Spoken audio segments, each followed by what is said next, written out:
Okay, thanks for that. So, hi everyone. Welcome to this second of the information sessions, the introduction to the WMO preliminary position on the WRC 23 agenda. This is the Western session.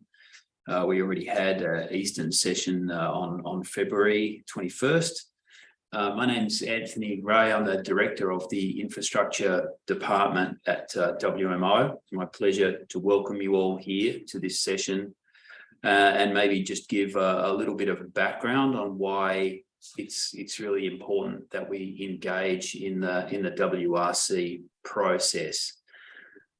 So I think we all understand that WMO members, through their national meteorological and hydrological services, provide a wide range of essential services to observe and predict weather, water, climate, and related environmental events, and that these services are underpinned by observation systems, in-situ observation systems, remotely sensed observation systems, both from surface radars and from space, and that this information is vital for the global community, contributing to ensuring the safety of life and property, and in the longer term, underpinning the development agendas of the United Nations, such as the 2030 Agenda for Sustainable Development, the Paris Climate Agreement, and the Sendai Framework for Disaster Risk Reduction. These observing networks provided by WMO members, they're the backbone of the WMO Integrated Global Observing System, and I would also say the backbone of the GCOS, the Global Climate Observing System, which both of which have been recognised also within the framework of the COP, and indeed at the last COP, the importance of these observations was noted, not just in terms of underpinning our understanding of climate adaptation and mitigation, but also in the context of this call from the United Nations Secretary General that all people on Earth are going to be covered by early warning systems within 5 years. We know that underpinning these early warning systems is the knowledge of the environment and the observation systems that underpin that. In the context of the ITU, Resolution 673 from 2012 recognises that Earth observation are essential for monitoring and predicting climate changes, for disaster prediction, monitoring and mitigation, and for policy making. And that observations are performed globally. And I mean, this is one of the key roles of WMO, is to ensure global consistency and coordination of observations. And that means that we need to consider spectrum issues on a global basis, a worldwide basis, and also recognise the kind of global public good of these Earth observations, the fact that the data are made available at no cost, and the sometimes unmeasurable or unmeasured economic value of these activities. So ITU also resolved to continue to recognise that the use of spectrum by Earth observations has considerable societal and economic value, and urged administrations to take this into account when they're determining the regulations around specific frequency bands. And to encourage administrations to consider the importance and use and availability of spectrum for Earth observation applications. So, of course, there's a tension there. There is a massively growing telecommunications market, which is hungry for spectrum, which is, of course, a finite resource. There's, the development of these telecommunication technologies. On the one hand, it makes it easier for our members to get warnings to people when there's a severe event happening. They can send a message by SMS, by radio. So this is increasing our reach as NMHSs. But on the other hand, of course, the desire for spectrum is having a negative impact on our ability to observe the environment. And we know that we need spectrum for transmission of data locally, for example, for radio sonde observations, for surface-based remote sensing observations, whether that be wind profilers or precipitation radars, and of course for space-based observations, in particular in the microwave parts of the spectrum, which underpins global numerical weather prediction, and which is vulnerable to, due to the very low levels of the signal that are observed, extremely vulnerable to in-band and out-of-band emissions from communications technologies. So we have a risk and a tension there, and it's really important that WMO and its members remain engaged in this dialogue, and it's important that we present a unified position globally from WMO. It's also really important that the members engage at the national level and at the regional level, in particular the meetings leading up to the World Radio Frequency Conference in November, December this year. So the positions have been prepared by the WMO expert team on radio frequency coordination under the expert guidance of Eric Allain, who's also online. And the aim of this information session is to talk you through the various positions and the preparations for the meeting. So you're in the very capable hands of Zoya and Chang here in the Secretariat, and I wish you all a very informative session, and I will hand back, I believe, to Eric. Thank you, Zoya. Yes, thank you, Anthony, and thank you for your words. I think you really well covered all the situation on the threats and strategy risk on our usage, and so it's very important, as you mentioned, that regarding the WMO position, all the meteorological agency has the same view, and in particular the same understanding of the WMO position. So I think it's all the interest of these two sessions today, just to be sure that what is written in the preliminary WMO position paper at this stage is clear enough for everyone.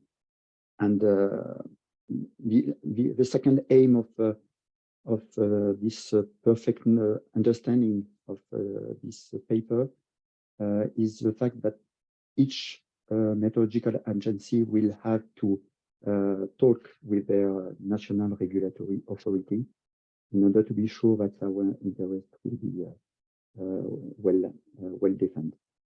So thanks again, and I want in particular thanks the WMO Secretariat for the preparation of these two sessions, and in particular Zoya and Chang. So it was, as I said at the first session, a real pleasure to work with Zoya. So thanks again, and if there is no other comments, I propose that we begin the presentation.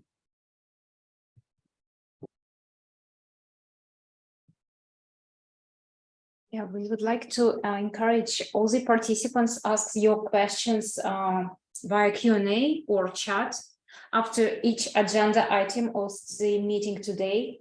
So your question is very important. We will try, well, our experts will try to answer to those questions so that you have a full understanding of the topics. So thank you very much for your participation. And back to you, Eric. Okay, so if you can just put on the screen the first slide, and I think it's Mike will present the first part of agenda item 1.2. Sorry, I forgot Vadim. Omala. Sorry for that. I'm too pressed to go directly to the different agenda items. So Vadim, actually, I don't mind if you skip me. Sorry, Vadim.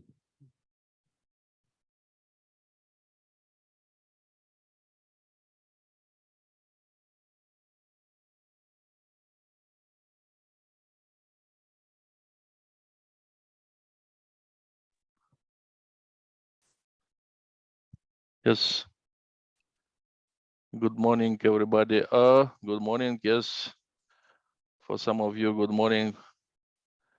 And my name is Vadim Nozdrin. I'm working for International Telecommunication Union. I am counselor of study group in Radio Communication Bureau.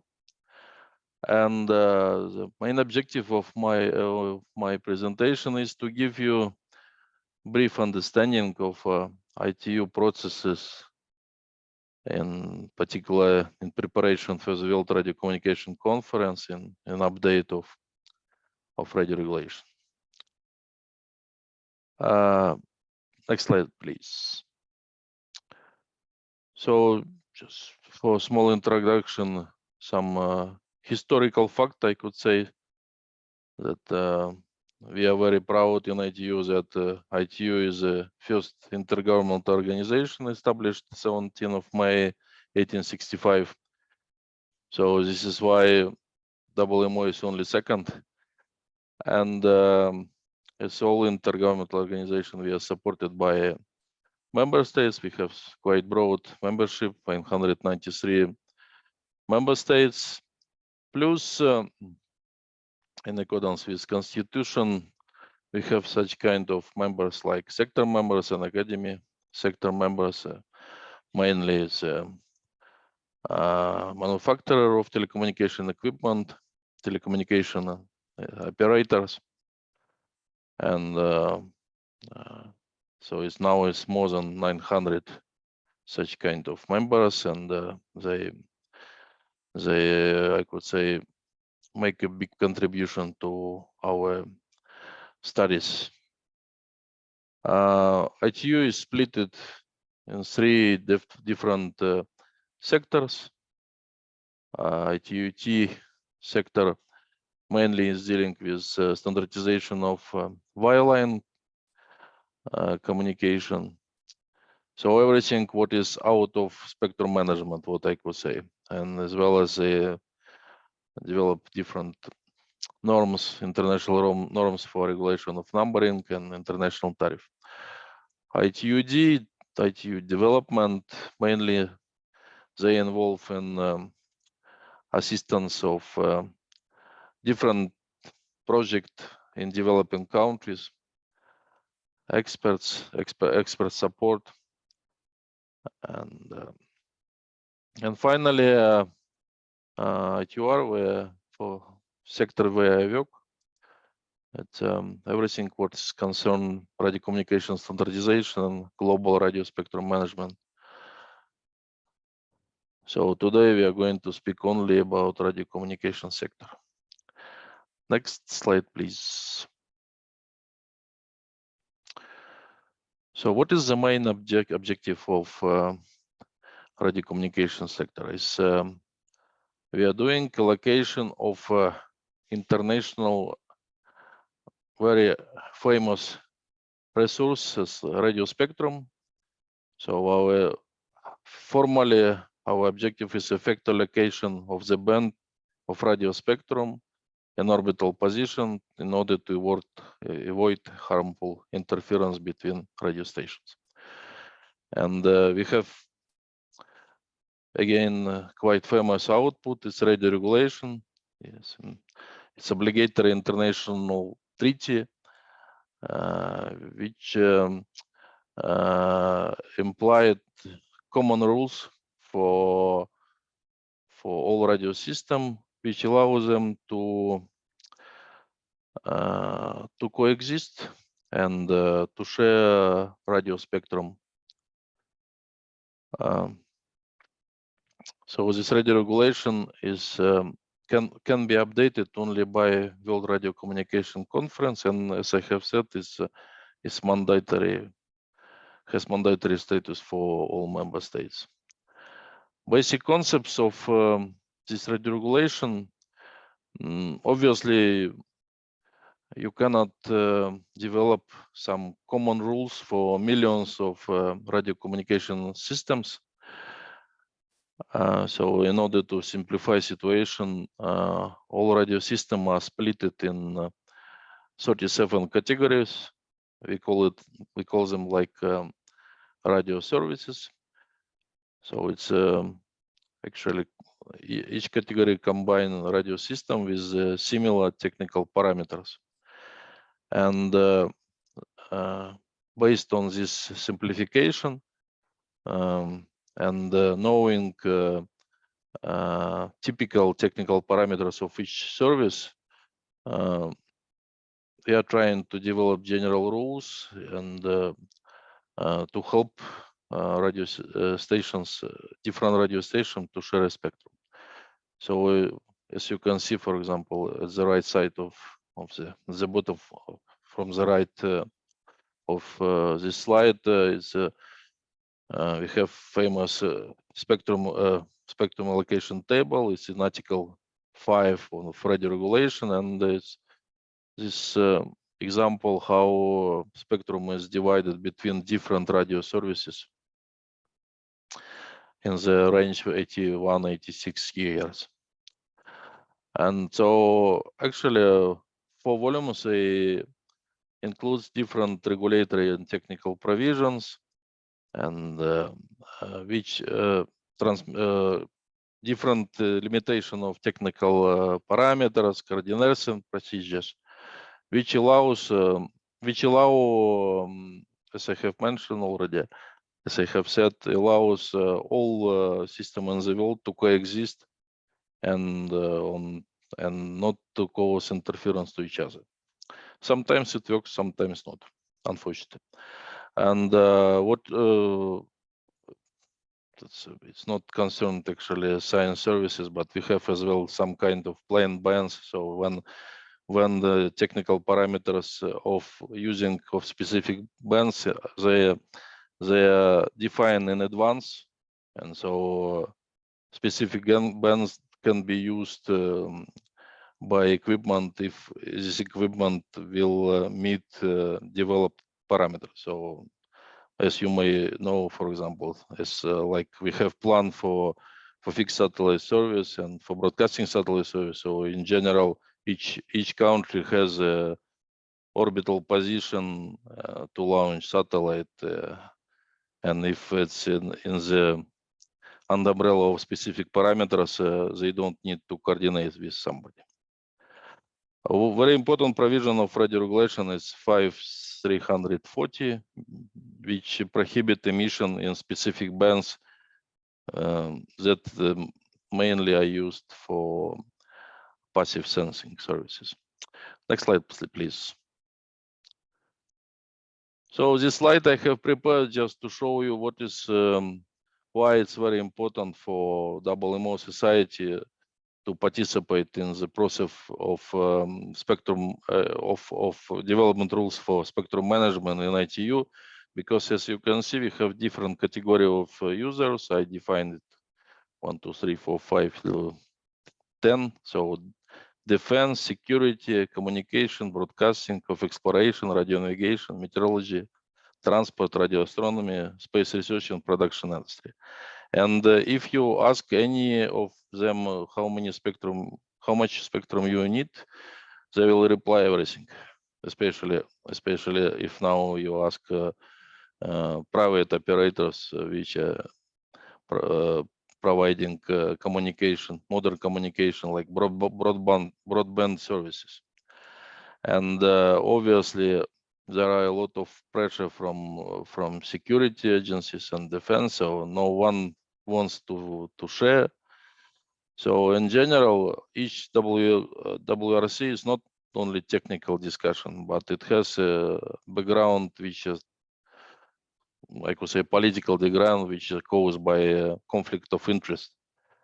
So so in case if interest of specific user will be not supported in appropriate manner, in such case it can cause some negative I could say impact on the spectrum used by a specific service or specific user. Next slide, please. We have quite similar structure in radio communication sector like in WMO, but you have 2 study groups, or you call it commissions, but for us it's 6 study groups. And as you can see on the slide, we have 2, I could say, more general study groups. It's like study group 1 spectrum management and radio wave propagation. So first study group 1 is dealing with strategy for spectrum utilization, radio monitoring, and economic aspects of spectrum management. Study group 3 is a scientific group. They are mainly developing propagation models, which then use for calculation of quality of communication networks or for study of electromagnetic compatibility of different systems. And then for, as you can see, study group 4, study group 5, study group 6, and study group 7, they are dealing with different aspects of specific service. So study group 4 satellite, study group 5 terrestrial, study group 6 broadcasting, and meteorological service, satellite and meteorological services in study group 7, which is science services, and some part of discussion study about meteorological radars under the umbrella of study group 5. So for your interest, so besides radio regulation, we have such outputs of our study group activity like handbooks, reports, and recommendation. I put some examples, and if you are interested, you can go on our web page, and you can so our reports and recommendations they're available free of charge and in free access. Next slide, please. So this slide gives you just brief understanding how it works, spectrum allocation process. So initial step, it's when industry or specific operator develop new equipment and looking for new spectrum to accommodate requirements of this system. So usually it's so it's based on the predicted technology, infrastructure, and technical data like emission, receiver parameters, protection criteria, and in ideal case it goes. So we call it like spectrum requirements. So just spectrum requirements is specific bandwidth which has to be allocated for these new services.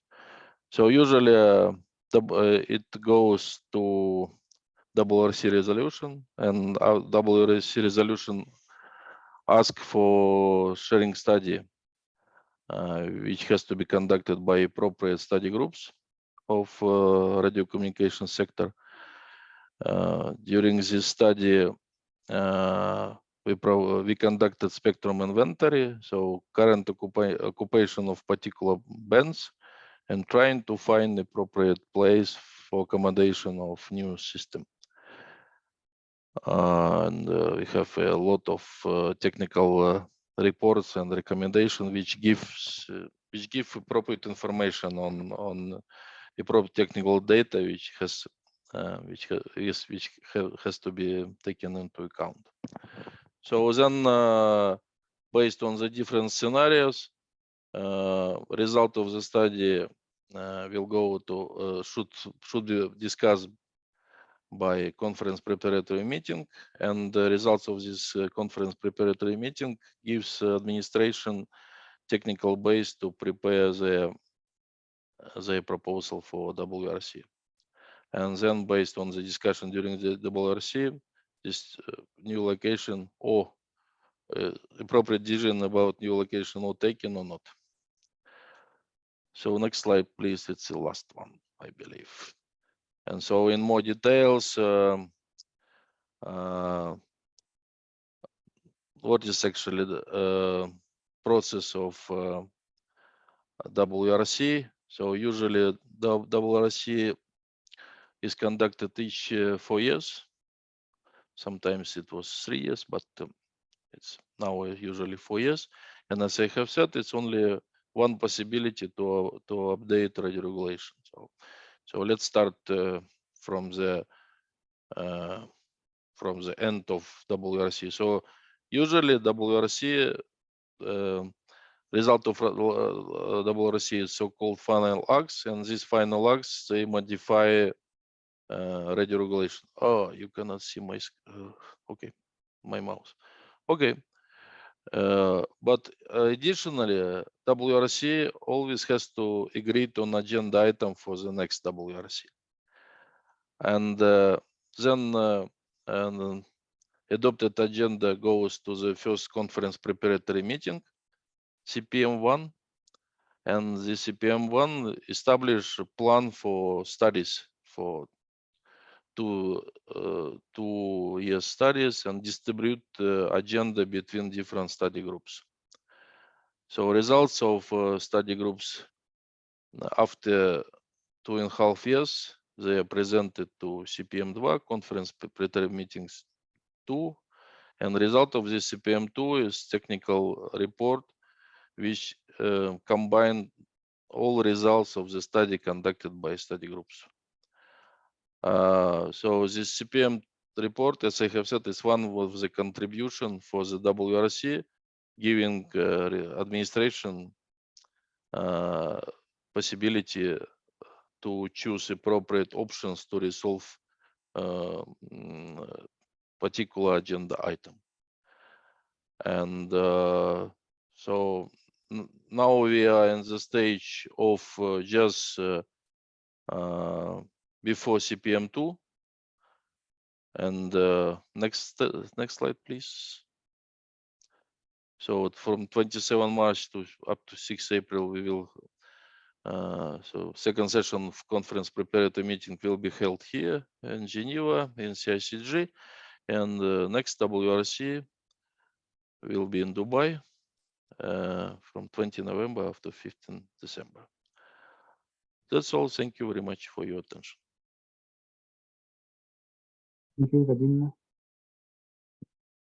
for this complete overview of different process in ITU, and in particular regarding the preparation of the WRC. So I didn't mention at the beginning, but if people want to make comments or questions, you can do in different way. You can raise your hand or go by the chat, ask your question, or even in Q&A.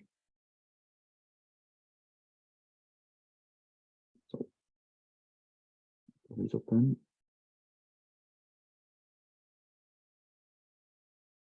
I see none, so thanks again, Vadim.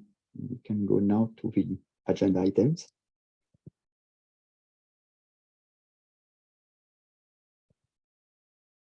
The agenda item 1.2, by Mike.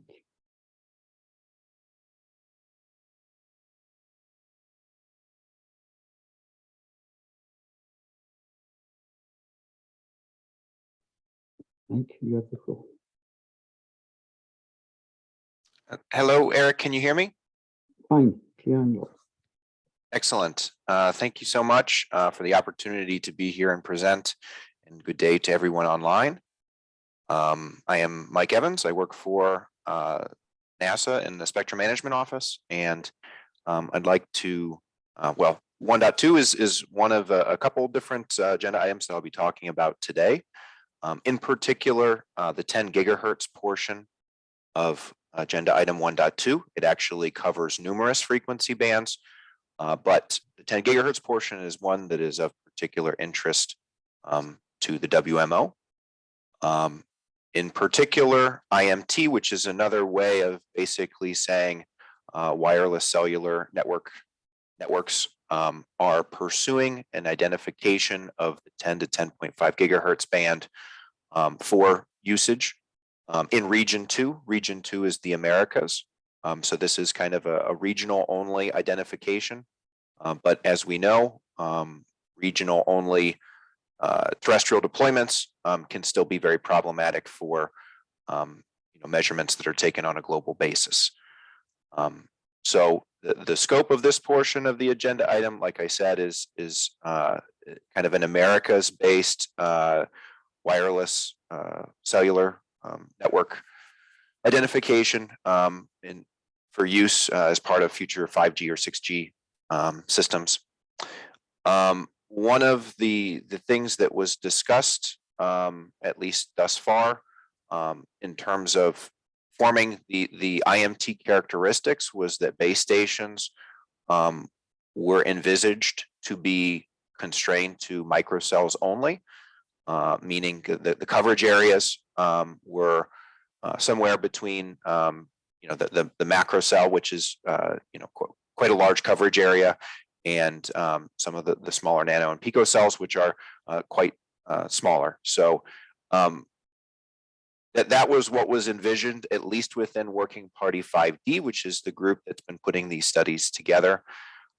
So in general, not every study considered macrocells or things other than microcells, although it was noted that a number of administrations saw that within the technical standards group that macrocells were actually being given some consideration. So that's something that the scope was relatively limited at first, but I think there may be some additional discussions coming forward, because it looks like I said, the folks that are actually implementing these systems may have macrocells on the mind.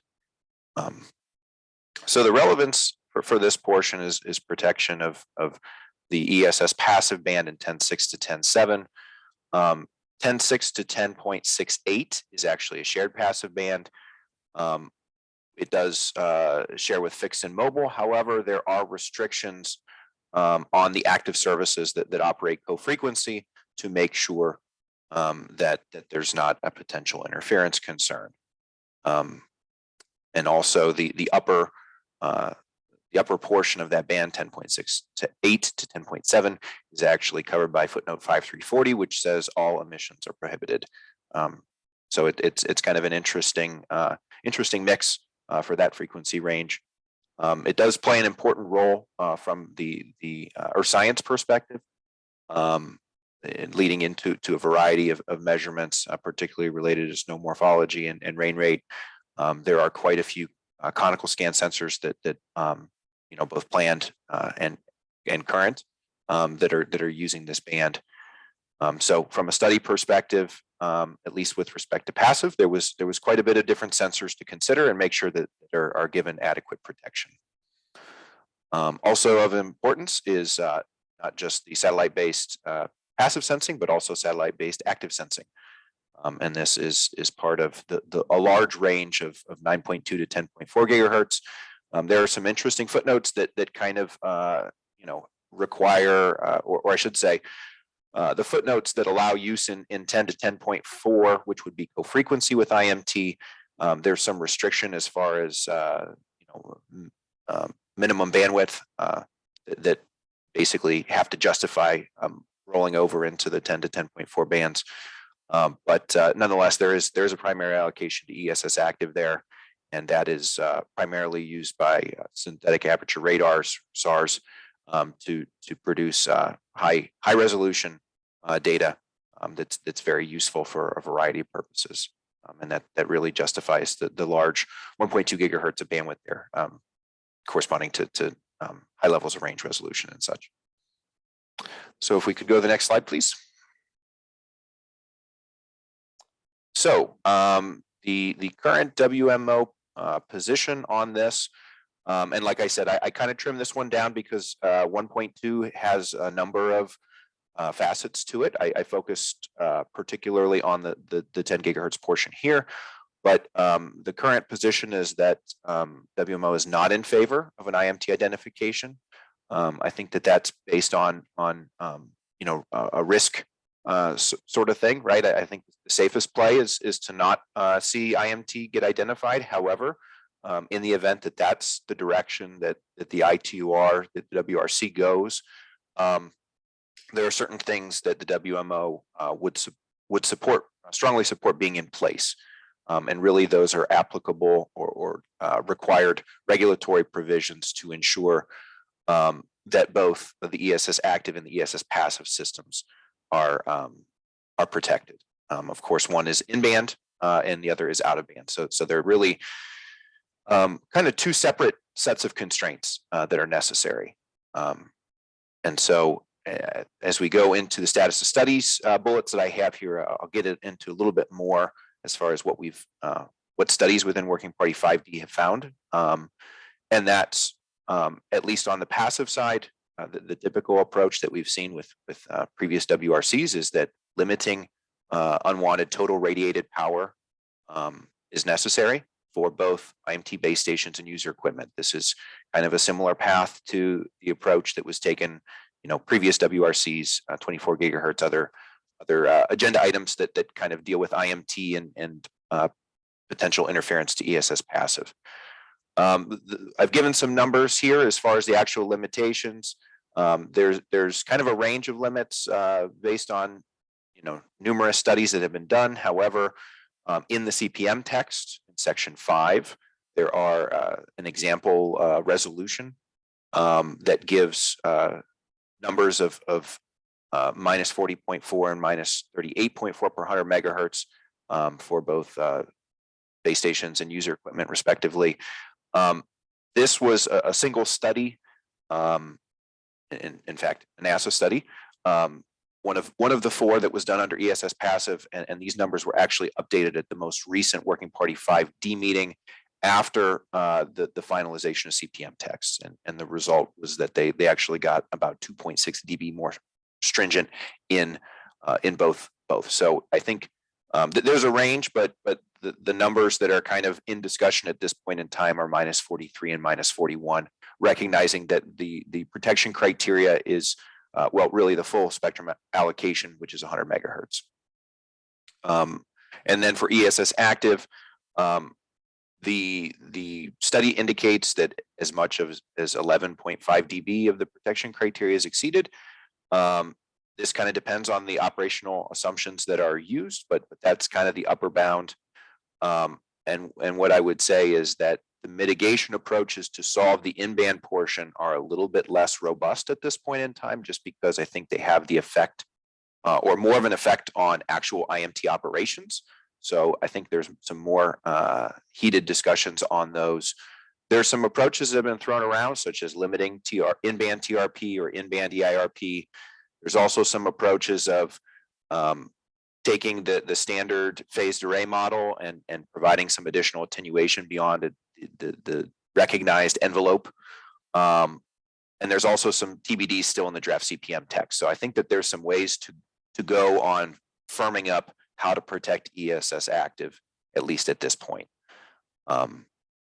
So and the last bullet point here, which is a little bit of a strange one from my perspective, at the previous Working Party 5D meeting, it almost seemed like they had shut down work on agenda item 1.2, as well as 1.1, which really is not of interest to WMO, but nonetheless, it seems like there may not be much additional study work that occurs between here and the end of the WRC cycle. So I don't know how much these numbers will change, but at least there's kind of certainly a bound on things as we head towards the conference. So I think with that pretty much covers the 10 gigahertz portion. Happy to take any questions in the chat or folks have them. But yeah, thanks. Thank you, Mike. So is there any comment?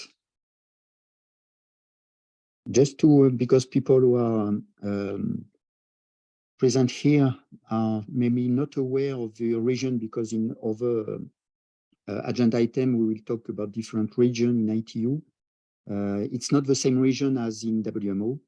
In WMO we have 6 regions. In ITU there is only 3 regions. Region 1 is a very large approach. It's Europe, large part of Europe, and Africa.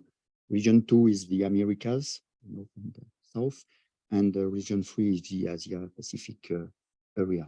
Just to for people who are not aware of this situation. But I think just a comment, just to show the what difficulty we will maybe face during WRC. It's this last bullet. If nothing is made until WRC, we never know which will be the result and which value will be put in a resolution of whatever. Not so it's very something that we'll have to follow very in detail. Thank you. So if there is no other comment, we will continue with it's also agenda item 1.2, and I will present it. It's regarding the sea surface temperature issue. So in fact, it's related to agenda item 1.2, but it's more a side effect of this agenda item, and I will explain later why. So these the two bands 6425, 7075, and 7075 to 7250 megahertz are frequency bands which are already used and planned to be used by Earth observation satellite to perform, in particular, the measurement of ocean temperature. And this data, this collected data, are used, for example, for prediction of tropical cyclone, climate monitoring, and whatever.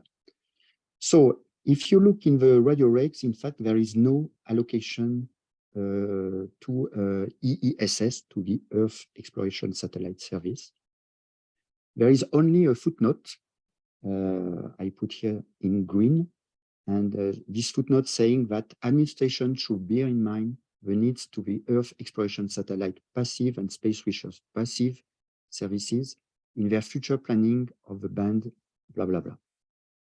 So at the beginning of the study period, just after WRC 19, it was, I could say, agreed or decided that the EESS and space research passive will not be taken into account in the different studies regarding the deployment or the identification of mobile system IMT in these two frequency bands.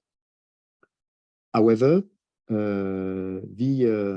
some administration made a study to see if regarding the high density deployment of mobile system, if there will be or not an impact on the sea surface temperature measurement. And it appears that it was the case. So the next slide, please. On the picture on the left-hand side, you can see that if taking into account the density of IMT base station, based on what we know today at this stage, it appears that around 90% of the time, you will have an impact on the measurement from 1,300 kilometers to 2,000 kilometers. That means that if you take the both part of the Atlantic Ocean, at the end, you will not measure a lot of part of the ocean. So it will be in the future for sure an issue regarding this sea surface temperature measurement. On the figure on the right side, you can see the sensitivity of this measurement of the sea surface temperature, and you can see that the portion of the frequency that we provide the most sensitivity, it's between 4 and I could say 10 gigahertz. So knowing that the study didn't take into account to resolve this agenda item 1.2 for the 6-7 gigahertz, it was decided to try to find other frequency band that could allow to make this sea surface temperature measurement. The aim, and when we were at the last ETRFC meeting, we didn't know yet which portion of the band will be studied. In fact, since last year, it appears that two frequency bands at least could answer to this request. It's the band 4.2 to 4.4 gigahertz and 8.4 to 8.5 gigahertz. 4.2 to 4.4 gigahertz is the frequency band used by radio altimeter, and ongoing study try to show that there will not be any impact on the Earth observation by satellite due to the reflection of the radio altimeter on the sea. And the other band, 8.4 to 8.5, it's quite easy because it's also a band that is already allocated to space research and also with some fixed service, but with a very low deployment, so that can be managed. So the aim, the best approach will be to have new ESS passive allocation at WRC 23. We hope that it will be possible due to the impact of such the high density deployment of IMT. I didn't mention that, but this band, the two band 6-7 gigahertz, are already allocated to mobile service. That means that even now, even if there is no identification for IMT during WRC 23, airline could also be deployed. And it appears that even if airlines are deployed with less density, it's not the same for whatever, it appears that we will have also an impact, less impact than the IMT, but we will have also an impact at around 800 kilometers from the coast. So the aim, as I said, the best approach will be in order to prepare the future satellite to make this observation. The aim will be to have at WRC 23 a new allocation. We'll see, or if not, to have at least a new agenda item for future new allocation to ESS passive in the two, at least in the two band I mentioned, 4.2 to 4.4 gigahertz and 8.4 to 8.5 gigahertz. So that concludes my presentation. If you have any question for clarification.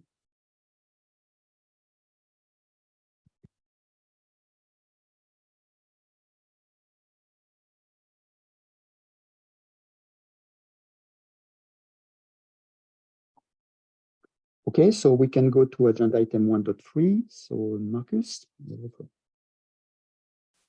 Thank you very much, Eric. Good day to everybody. Good morning to the Americas.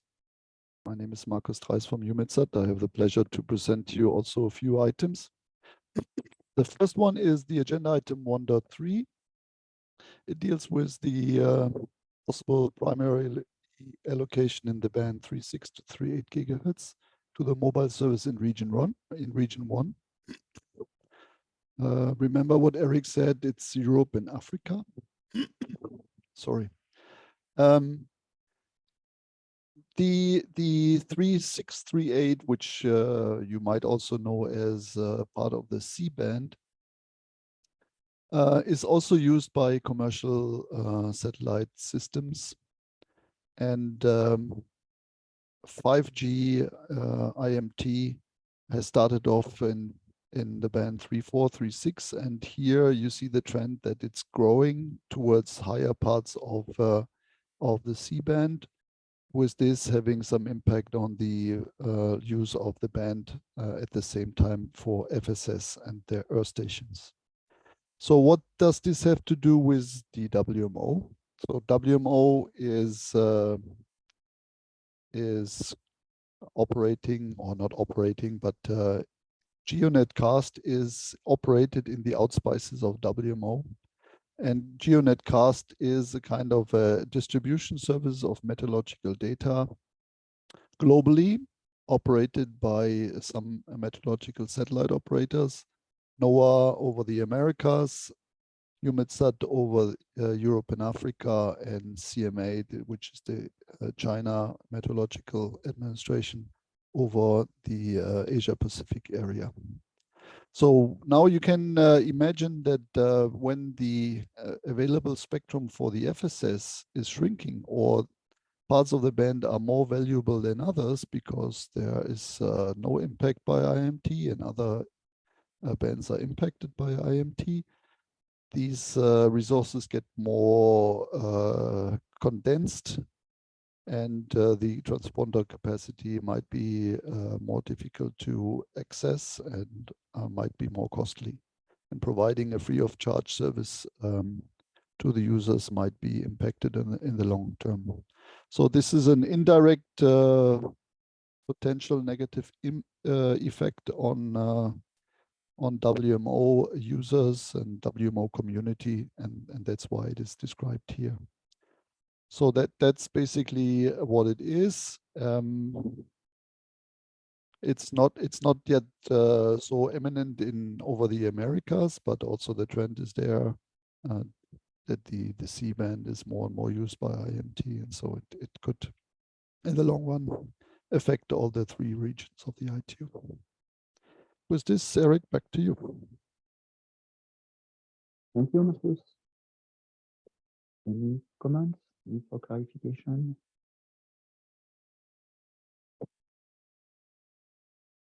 None, no reasons. So we can go to the next agenda item, 1.4.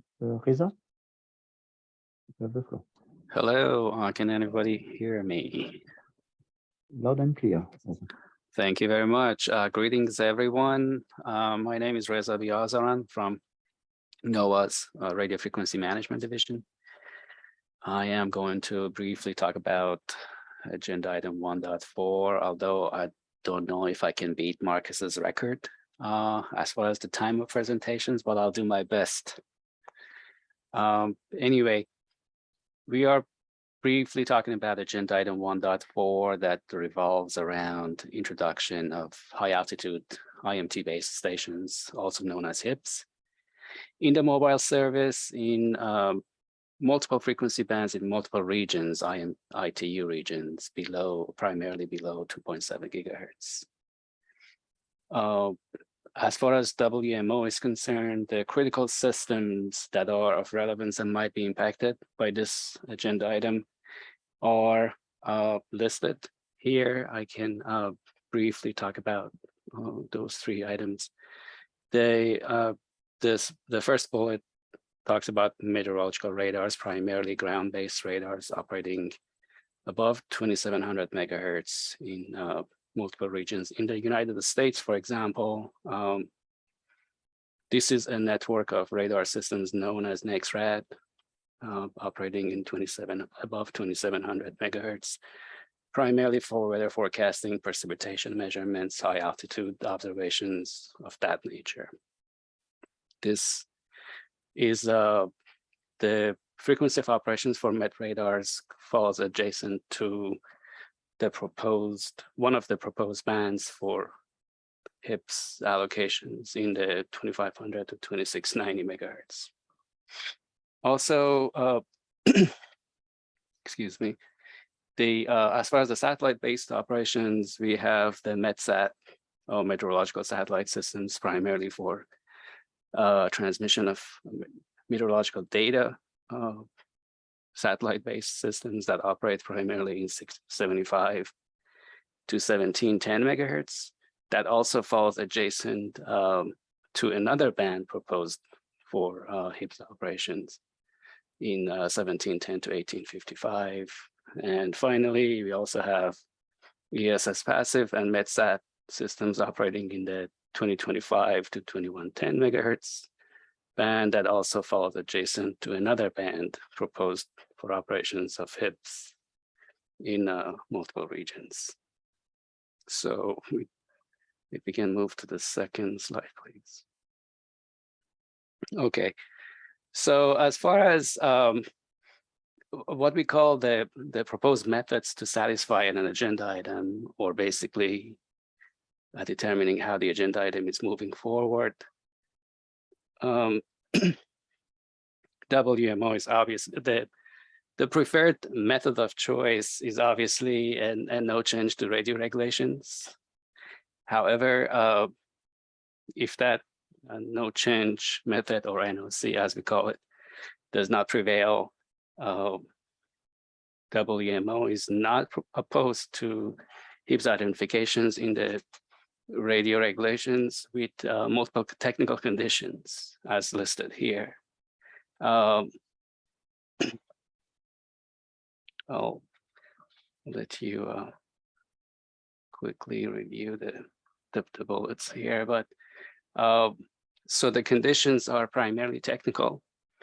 And by that, I mean, the constraints on proposed HIPS operation could be limited in the manner by which HIPS transmit and receives, or limits the amount of what we call unwanted emission in the bands, for example, in the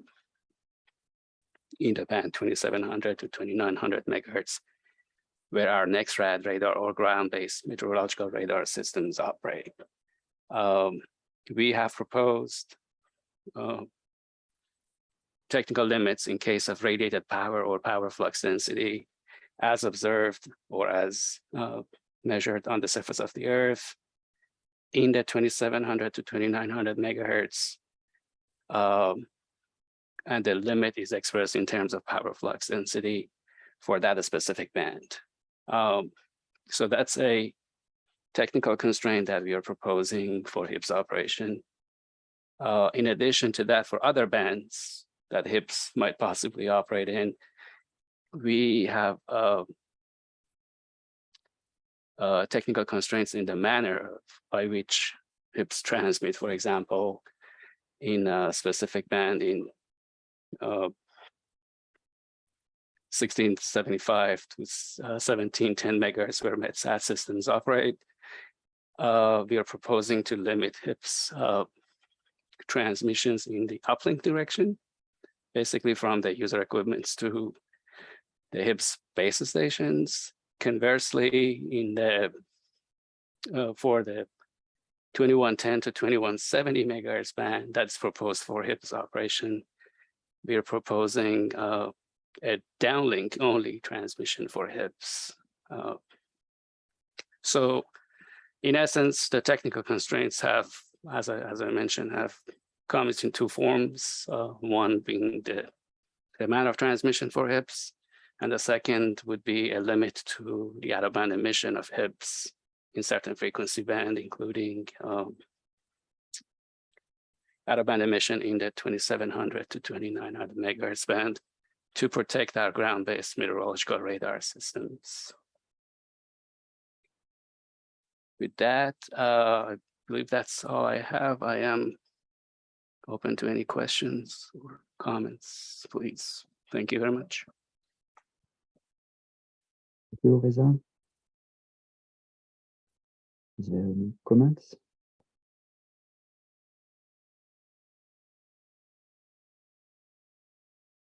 I see none, so we can go to agenda item 1.5 and Volker, you have the floor. Yeah, hello everyone. My name is Volker Lehmann. I'm working for the German National Meteorological Service, DWD. And I'm going to talk briefly about agenda item 1.5, which is about the review of the spectrum use of a large portion of the VHF band, in particular between 470 and 960 megahertz in region 1, and considering possibly regulatory actions in this frequency band. For the metrology, there is one allocation in this band, 470 to 494 megahertz is allocated to wind profiling radars on a secondary basis in 8 European countries, which are listed on the slide per footnote 5.291a. And the operation on a secondary basis is not a problem because we have demonstrated that sharing can be done with broadcasting. So, so far this band is mainly used for terrestrial broadcasting services, and the renewed interest in this band comes from mobile communications, which like to use the rather favorable propagation characteristics of waves in this band for their services. So the radar wind profilers are able to provide vertically resolved profiles of the horizontal wind vector. And the unique feature is that they can do this under all weather conditions, both in the clear and in the cloudy atmosphere. That is, they're really all weather systems. And in particular, the frequency band between 400 and 500 megahertz is a so-called sweet spot for this technique, because it offers a nice compromise between the size of the antenna and the instrument and the vertical coverage. So the cost-benefit ratio is almost optimal in that region. For that reason, it's very interesting. The systems provide data for NWP, numerical weather prediction, assimilation, and also for satellite calibration and validation activities. In particular, recently, they have provided data for CalVal of the ESA Aeolus satellite, which provides wind data from space.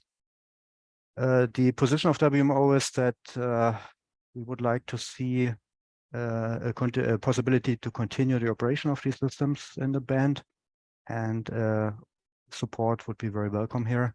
We do this mainly on a national basis so far, but I believe this band is of interest also to the whole meteorological community, given these nice physical properties of this band for the instruments. And I think that is mainly the point I wanted to make here, and I'm happy to take your questions. Thank you. Thank you, Walker. Any comments or question?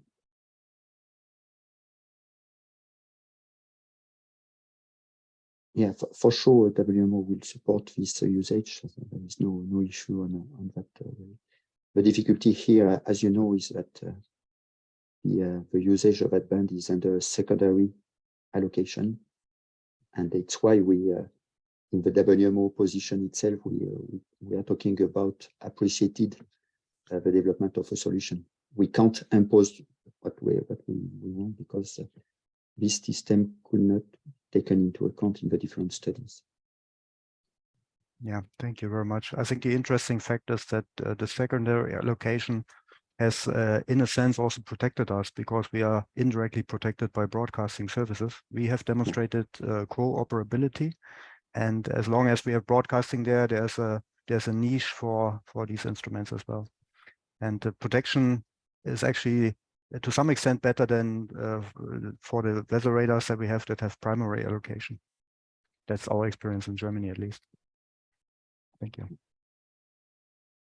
So we have a question from Miguel Casimir. Go ahead. Yeah, I think the question is this only a region 1 issue? For WRC 23, I think it's only a region 1 topic. Yes, in fact, it's only a region 1, because the footnote only deals with a country in Europe. So in region 1.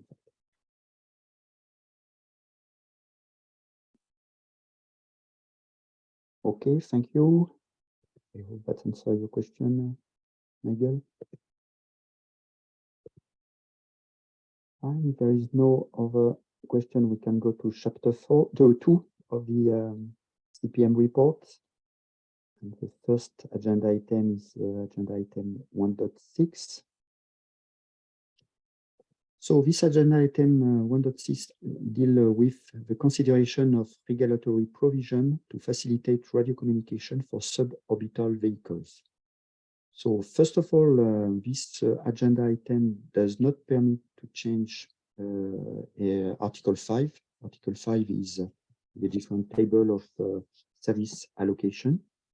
Quite an important article. But other regulatory changes could affect the regulatory provision existing, and in particular, the one that are applicable to METSAT, meteorological satellite, and Earth exploration satellite services. And de facto could increase the congestion of the appropriate frequency band.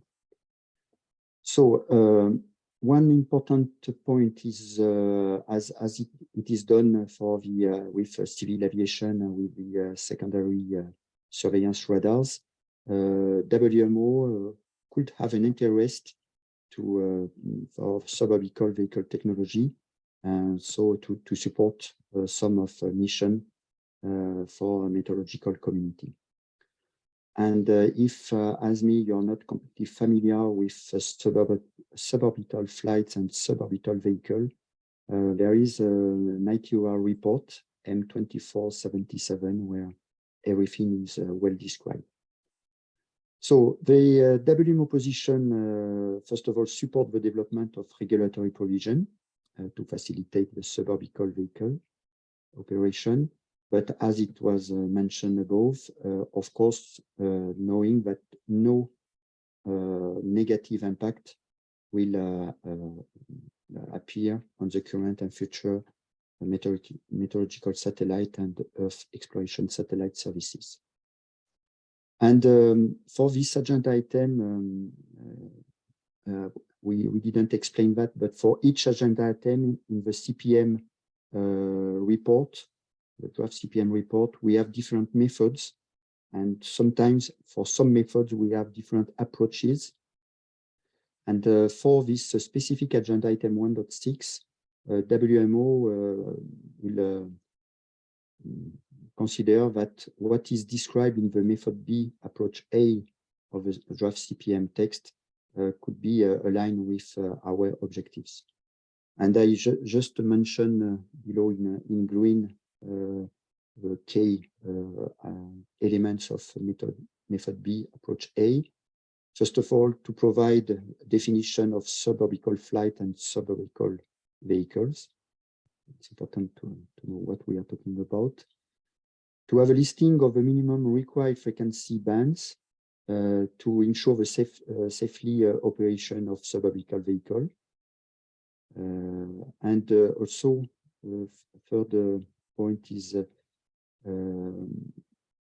that provision to avoid any impact on other system or other services will be provided. And also, we can describe operation in space under Article 4.4 of the radio regs for terrestrial station and Earth station. For your information, Article 4.4, in fact, it's a specific article in the radio regs. We, in fact, allow a station or whatever to use a frequency band, but without create interference to all the other services, and also not claim protection. So it's a very weakness usage. So that's it for this agenda item. Is there any question, remarks?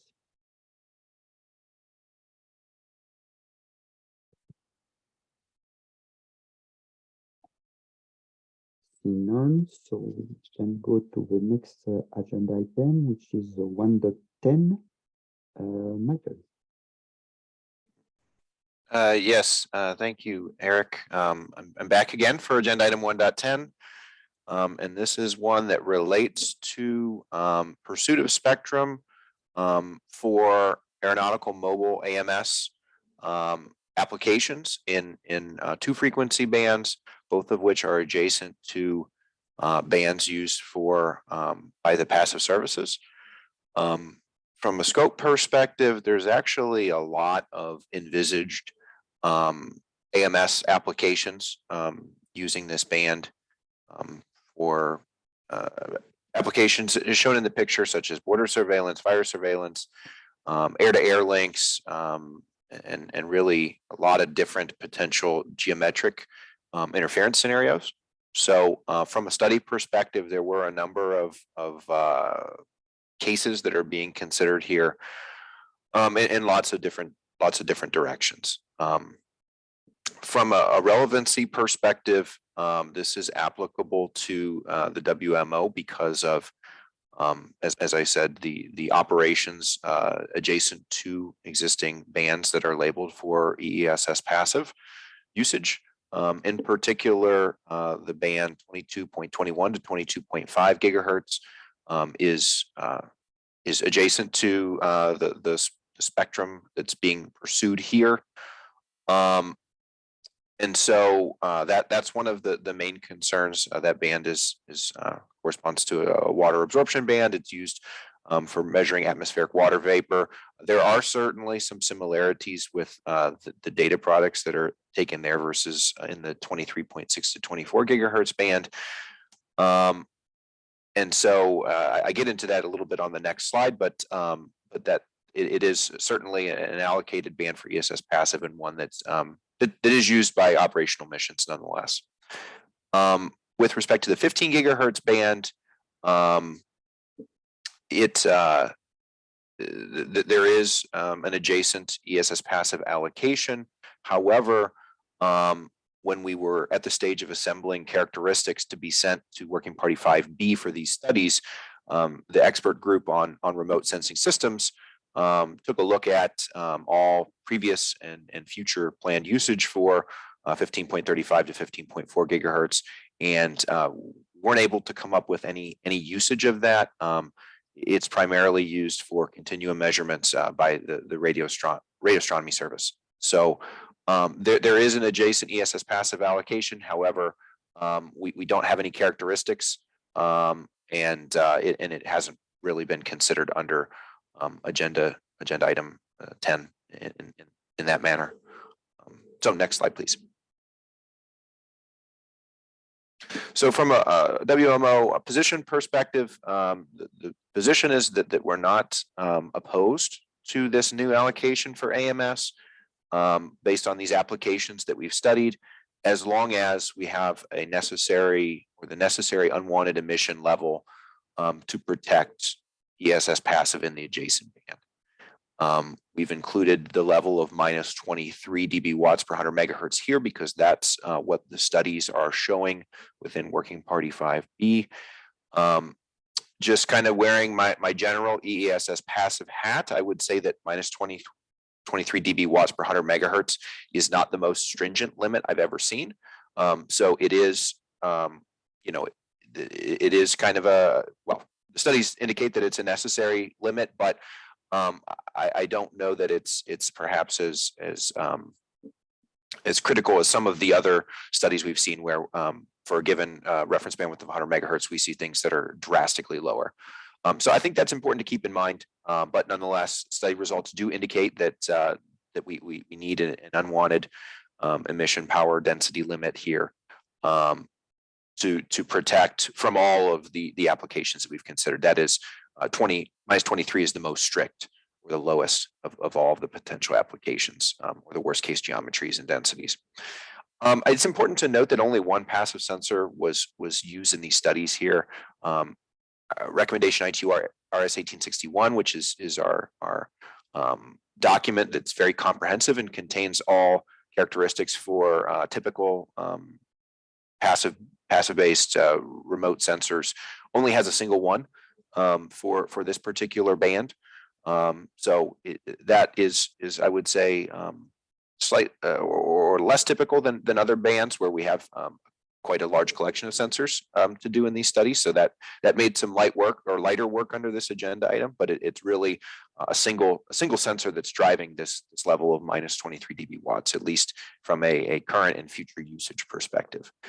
And the last thing to note is that in the draft CPM text on 1.10, even the CPM management team identified this as a potential issue because the proposed Article 5 footnote, as shown on the screen, is just a placeholder. It doesn't have any specific language to implement this limit. So that's I think something that needs to be worked on going forward, because as of now, we just have a placeholder footnote and nothing that says AMS, non-safety AMS application shall restrict unwanted emissions to a level of this, at most a level of this or something to that extent. So there's still some work to be done on the regulatory side to actually codify that limitation. But I guess this one was perhaps quite a bit more straightforward than some of the other ESS passive agenda items that we have. So happy to take any questions that may exist from those that are observing. Thanks. Thank you, Mike. Any question? I see none, so I think that close the chapter 2, which are regarding with aeronautical and maritime issues. Now we go to chapter 3, which is science issues. And first agenda item is 1.12. Philippe, floor is yours. Yeah, thank you. Can you hear me? Loud and clear. Okay, very good. Just putting my phone in without ring. Yeah, agenda item 1.12 is the first of the agenda item that are in this chapter related to science issues, and on this one, at least the scientific community is seeking for a new allocation to the ESS active around 45 megahertz. When we talk about 45 megahertz, this is roughly 40-50 megahertz range. When we are talking about the WMO system of interest or critical, in this range, we have two of them. The first one being the wind profiler radars. This is a secondary allocation in the radio regulation made under a specific footnote 5162A. And in this case, what is to be noted is that, at the exception of two WPR, so Lannemezan in France and Aberystwyth, sorry for the UK people online, it's those two are below 50, the other one are above 50 megahertz. So it means that it is more an issue of unwanted emissions rather than to have an in-band issue. But at least for these two, I'm not sure that the Lannemezan radar is operative. So that show the scene for the one that are above 50 megahertz. This is a few tenths of radar worldwide. So this is quite an important issue to be studied. And the second issue that has to be addressed from the WMO perspective are related to the oceanographic radars. Here also they are identified in the radio regulation by footnote 5.161A in two subbands. And in this case, you can see there that it is an in-band issue. So there are some studies and some compatibility to be, or sharing analysis to be performed. But also on this agenda item, WMO has also an interest in the ESS active. You can see the map on the right side, where that is showing. Let's say it's not exhaustive, but that at least it is showing what would be the target of these measurements of these sounders, which are the poles, and in particular Greenland and Antarctica, and also some desertic area. And it's not limited to meteorological products, for sure. There will be a number of other measurements of interest, but at least from the meteorological perspective, we can mention that on the pole we would be very interested in the study of the ice sheets as parameters to be considered in climate studies and climate evolution, and also on the desertic area, we would also be able to have some measurements and some consideration of Earth fossil aquifers to also have some elements with regard to the climate evolution in the past. So these show that for this agenda item, we are, let's say, balanced between different interests, and so it's also to our interest to find a relevant solution at the end for possible new allocation for ESS active. Next slide, please. Thank you. So the WMO position is that the WMO supports this new secondary allocation. with a specific focus on the appropriate protection of wind profilers that are in the range 46, 68 megahertz.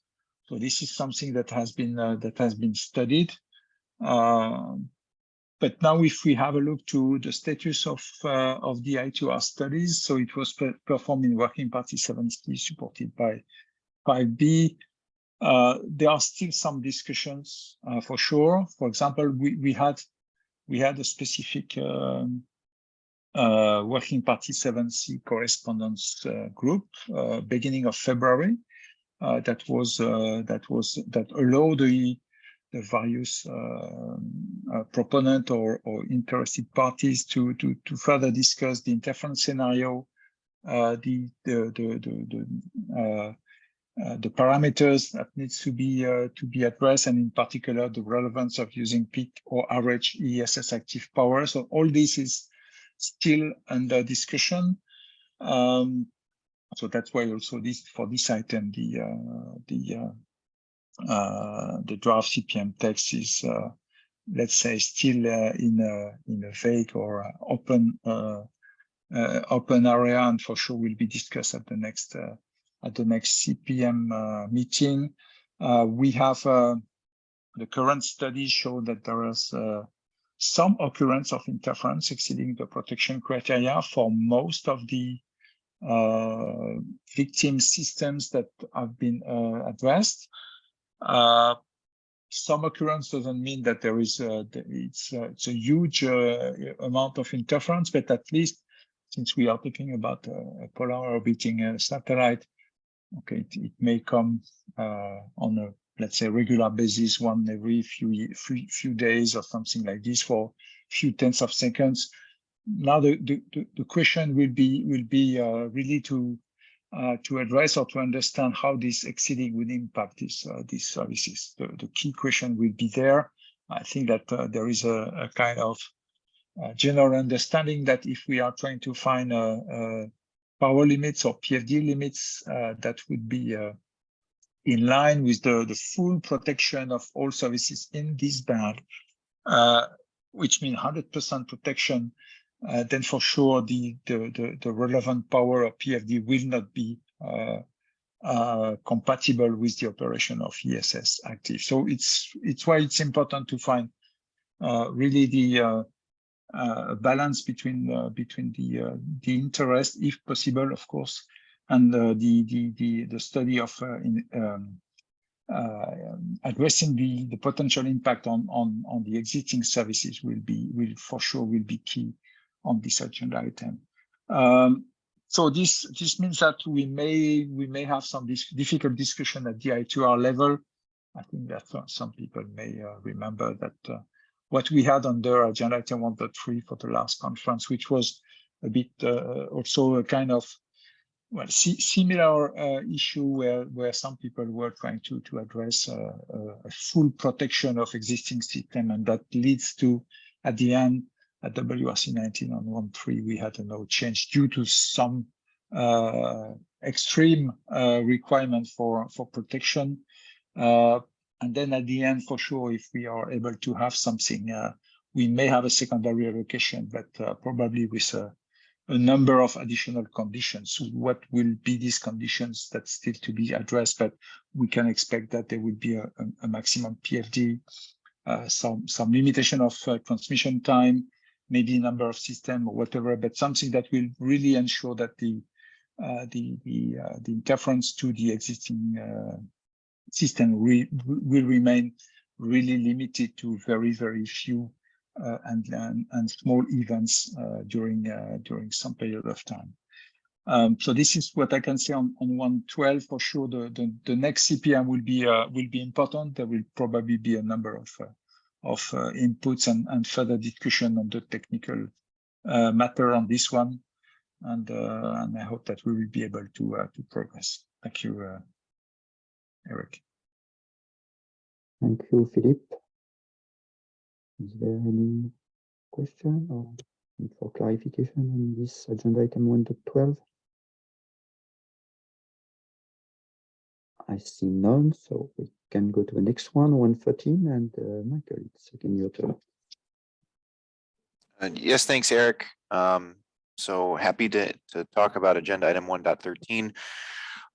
Here, the basic premise of this agenda item is looking at taking an existing allocation that's used by the Space Research Service on a secondary basis in the frequency band 14.8 to 15.35 and upgrading it to primary. This is something that is at least desired from, I think, some of the space agencies as a result of, well, aligning maybe the regulations to ways in which SRS missions have operated in this band for a considerable amount of time without causing interference to incumbent services. And at least from the US perspective, this would be in alignment with our domestic table of allocations. So this is one that it's being pushed for by space agencies that are more interested in the data link perspective.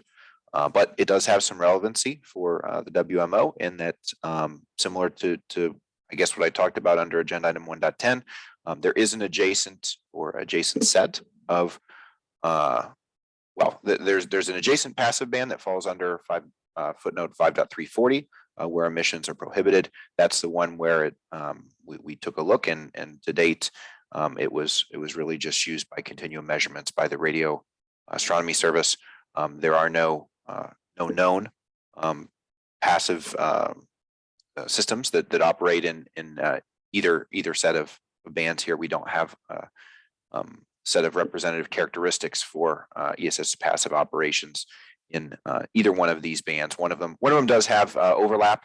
It is an in-band situation, and like I said, the 5340 band that's adjacent is well, the 5340 band is adjacent to what's being considered here.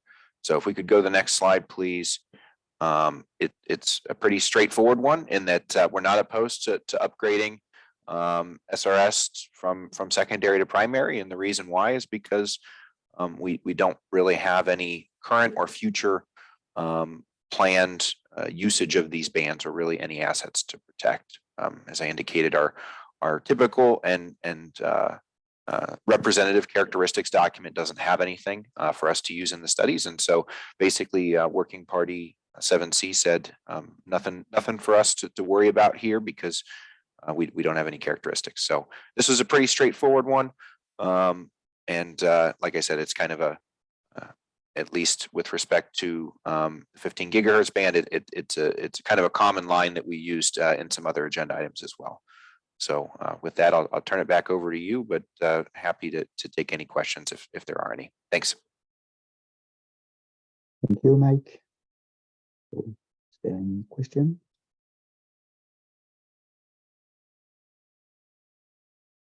I see none, so we can go to the last agenda item regarding the chapter science issue, chapter 3, so 114. Marcus, the floor is yours. Yeah, thank you very much, Eric. Yeah, this 1.14, this is one of the more rare occasions where we are asking for additional or new spectrum allocations for ESS passive. So you know that ESS passive is a very particular animal, and this requires a bit of more protection than active services, and therefore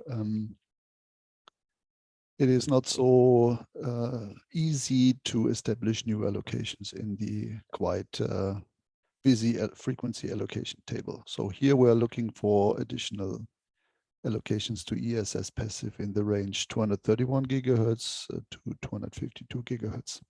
This goes back to the latest scientific and technology developments for passive microwave sensors for measuring ice clouds.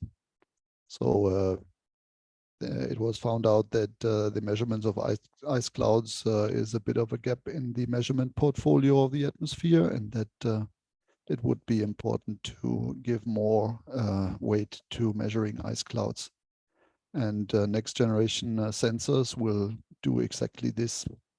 And the spectrum requirement that was identified was 2 times 3000 megahertz in the frequency bands 239.2, 242.2, and 244.2, 247.2.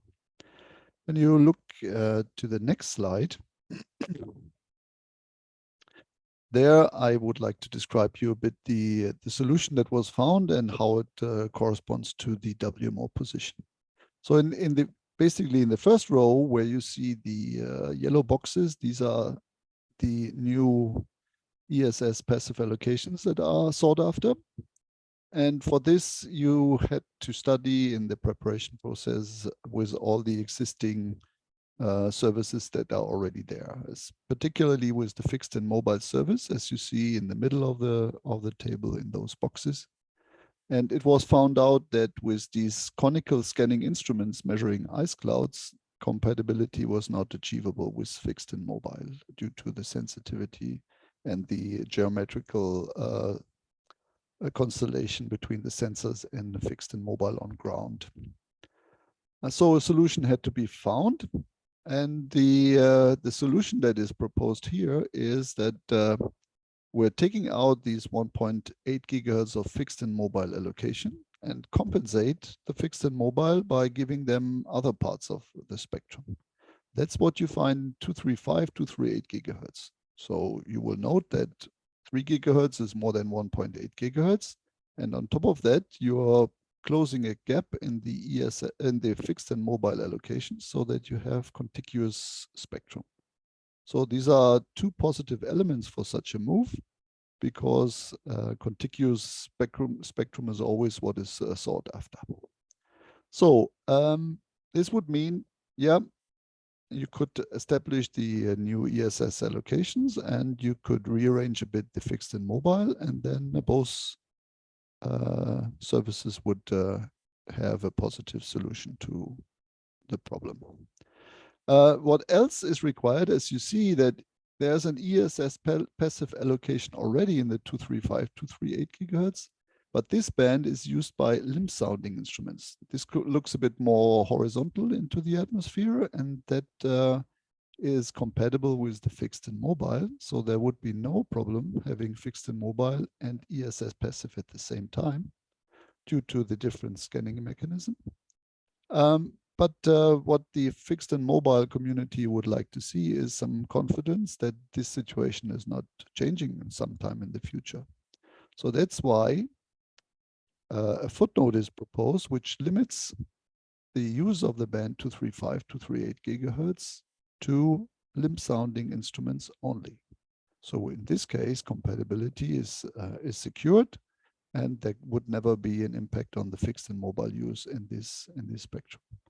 So this is basically the package that is presented, and I can say, for example, in Europe, we have presented this package also to the fixed and mobile community, and administrations and operators were positive to this. And this is what the feeling what we have globally.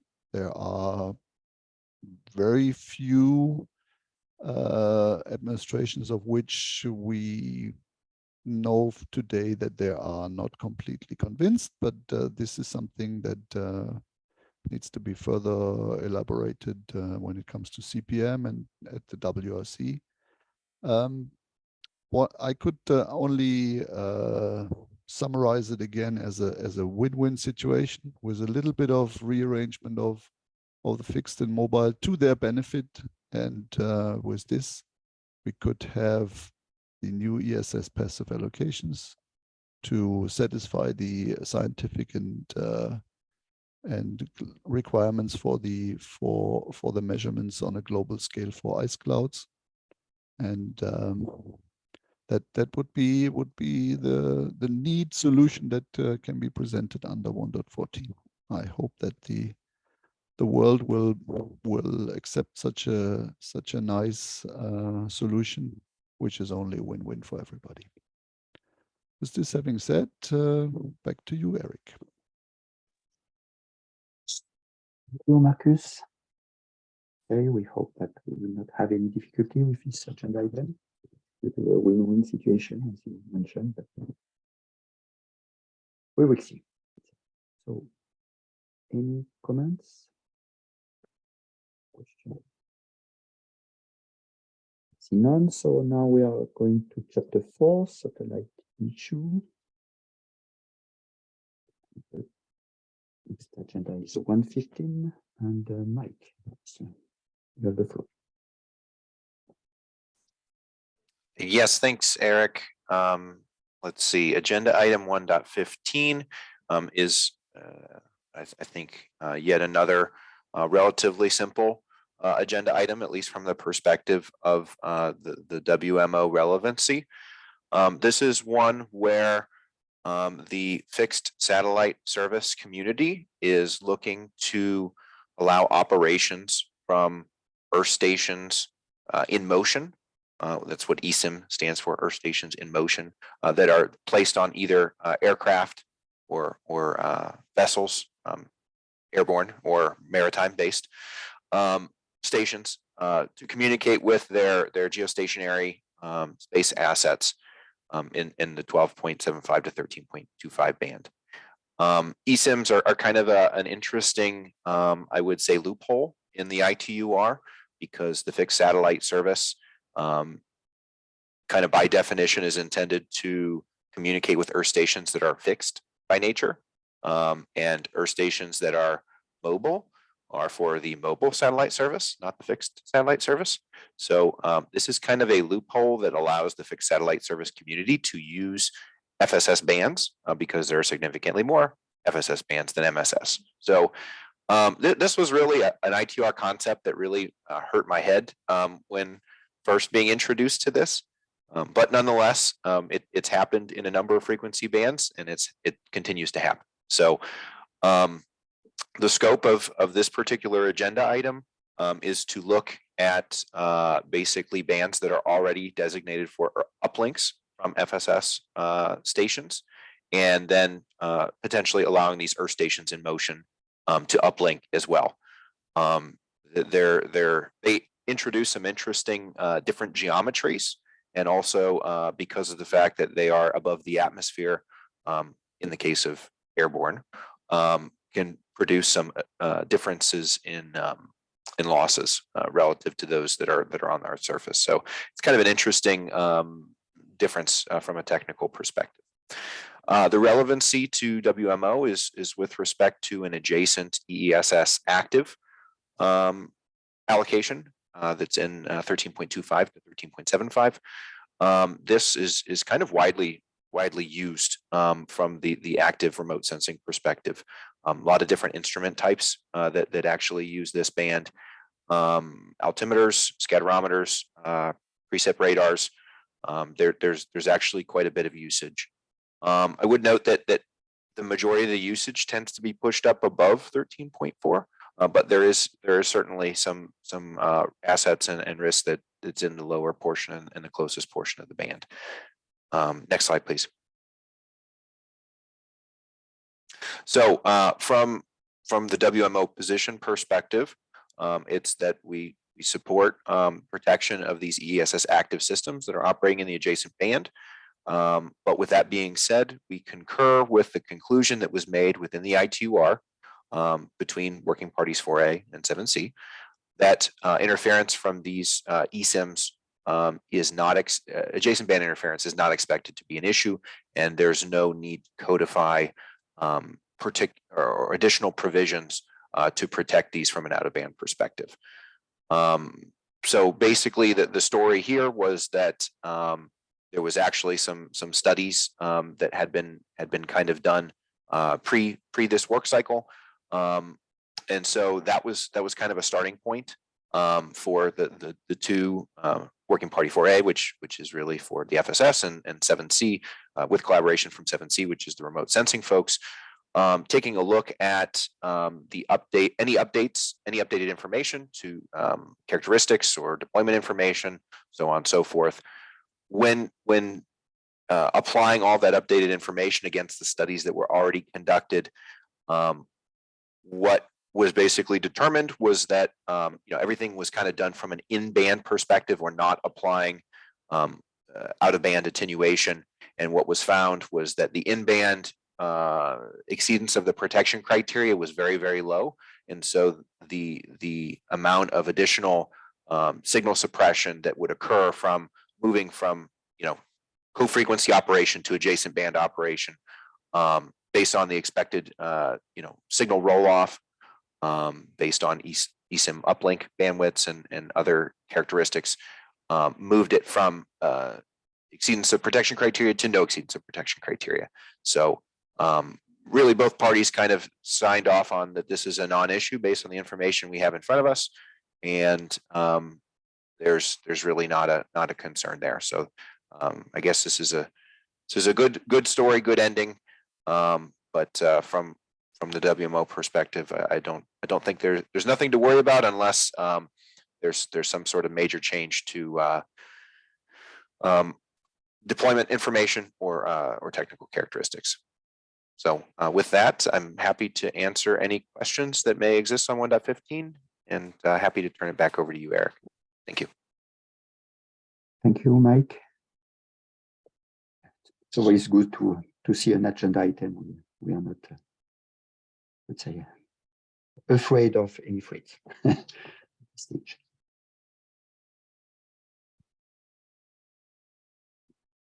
Yes, but we have no request for the floor, so we can go to the next agenda item, 116. And Dave, you have the floor. Hello, everyone. Eric, can you confirm you hear me? Loud and clear. Okay, thank you. So, hello, everyone. I'm Dave France. I work with Mike Evans in the NASA Spectrum Management Office. I've been with this group for many years. Formerly, I was a NOAA employee, so familiar with the WMO, but I'm here to brief you on agenda item 116 and 117, which are in some ways very similar.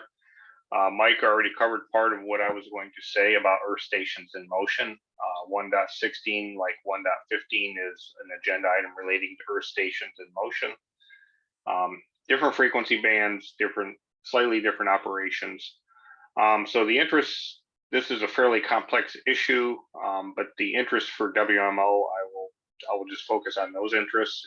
And so the interest there is we have passive sensing in the 18.6 to 18.8 gigahertz band, and they're talking about eSIM operations in the adjacent bands to that passive band. So in that frequency range, we have a adjacent band interference potential concern, I should say. There is also a secondary ESS Earth to space data transmission band at 28.5 to 30 gigahertz, which overlaps with some of the bands under consideration for this agenda item. So there are the two primary concerns. Oh, sorry, I missed one. And then there's also the METSAT allocation in 17.7 to 18.6 gigahertz, which there will be frequency overlap. The primary issue here is with eSIMs, as Mike said, under 1.15, same here, eSIMs will be deployed on aircraft and on maritime platforms on ships. So we expect to see an increase in activity over the oceans to serve these ships and aircraft. The bands under consideration here are already being used by fixed satellite service, but primarily over land masses. So the effect will be, we'll see an increase in operations over the oceans. And then if you can move on to the next slide, please. Actually, it's the next slide, but things are a little out of order here, how Bruno had them for the first session. But anyway, I'll explain it here. Actually, if you go to the next slide, it'd be helpful, and then we'll come back. So under the studies for the METSAT, go to slide, I think it's 27.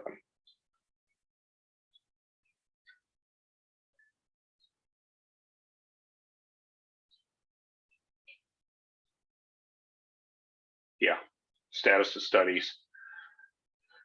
So for the METSAT service allocations, there's since METSAT earth stations are deployed over land masses and these FSS downlinks are already operating over land masses, we do not envision any changes in the FSS operations or a change in the interference environment to the METSAT service. So no regulatory provisions are needed there. The more challenging one is the ESS passive operations in 18.6 to 18.8. As I said, with the deployment of these eSIMs, it will increase downlink operations over the oceans to serve aircraft and ships. And what we found in studies over the last few years is we are already seeing interference from FSS operations over the oceans in this passive band from that are being caused by reflections off of the surface of the water. So with an increase in operations to serve ships and aircraft over the oceans, we expect that there could be an increase in interference to the passive service due to eSIM deployment and downlinks in the in the bands adjacent to 18.6 to 18.8 gigahertz. So studies have been ongoing to determine what kind of out-of-band emission limits are needed to protect the ESS passive from these adjacent band operations. And the studies as of now have shown that a value of minus 126 dBW per meter squared per 200 megahertz may be a suitable limit. However, some work is still ongoing.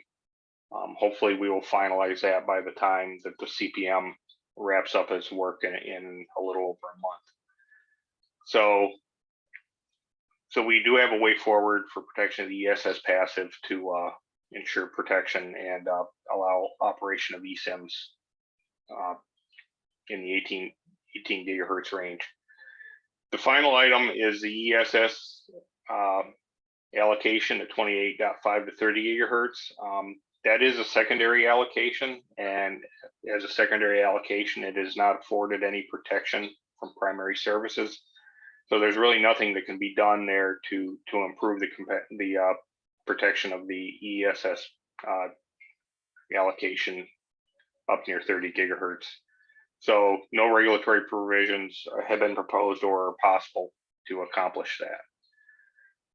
Okay, now if you can go back to the previous slide, we can talk a little bit about the WMO position. So as I explained, in the studies, we've determined that the out-of-band emission limit for around 18 gigahertz, minus 126 dBW per meter squared, 200 megahertz may be suitable. There's still some refinement of that number and the actual regulatory provisions of how it will be implemented.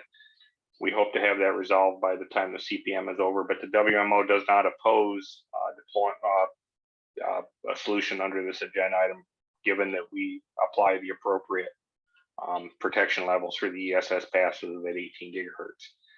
And as I previously stated, for the METSAT service, we do not expect any change in the interference environment. So there's really no concern there, and no regulatory provisions need to be proposed for protection of the METSAT service at 18 gigahertz. So I will pause there before we go on to the next one and see if there are any questions. Thank you, Dave. Let's see any questions, so you can continue with 117. Okay, so we can go on to 1.17. This one is actually very similar in a way. So this is for operating inter-satellite links between satellites in orbit for TT&C and data transmission purposes. This was actually initiated by the United States, the NASA in particular in the United States for science purposes. So this is very similar to 1.16 in that it's the same frequency bands. The only difference is rather than the Earth station being on an aircraft or a ship, the Earth station is actually on a satellite communicating with another satellite to transmit data back to terrestrially based Earth stations. So many of the same issues exist with this one, same frequency bands. And as you, let me scroll down here. As you can see in that next to the last bullet point there, the satellite links are envisaged to relay data from science and Earth observation missions. So this is success of this agenda item is in interest of the science services for Earth sciences. I think we can go on to the next slide. And maybe we can go on to the following slide, the studies first, and then we'll come back to the position. So the studies are very much like, the results are very much like what we discussed under agenda item 1.16 for the METSAT service. The interference environment is not expected to change, so no regulatory provisions are required. For protection of the ESS passive in 18.6 to 18.8, in this case, we will. There's already these downlinks being operated at a fairly heavy basis over land masses, but in conducting these downlinks to serve satellite space stations over the oceans, again, we'll see the same increase in downlinks over the oceans. We have the same concern with surface water reflections off the surface of the water of the ocean. So again, we're looking at out-of-band emission limits to protect the ESS passive at 18.6 to 18.8. Much like agenda item 1.16, these numbers are not final, but hopefully we'll have them finalized in time for the CPM or at the close of the CPM. So I think we have a way forward for protection of the ESS passive under this agenda item as well. And then again, with the ESS Earth to Space allocation at 28.5 to 30 gigahertz is a secondary allocation, and really there's no regulatory provisions that can be implemented to address that protection issue. So if we go back one slide to the WMO position, it's much like the position under agenda 1.16. We support development of the technical conditions for satellite to satellite link operations in these frequency bands. And the WMO definitely supports implementation of the regulatory provisions to ensure protection of the ESS passive operations that are conducted in 18.6 to 18.8 gigahertz. We have the current study value there on the slide, but that may be revised slightly, along with, as with 116, with this agenda, we're also working out the actual wording of the provisions that will implement this and trying to get it worded correctly to ensure full protection of the ESS passive. So as I said, these two are very similar in many ways.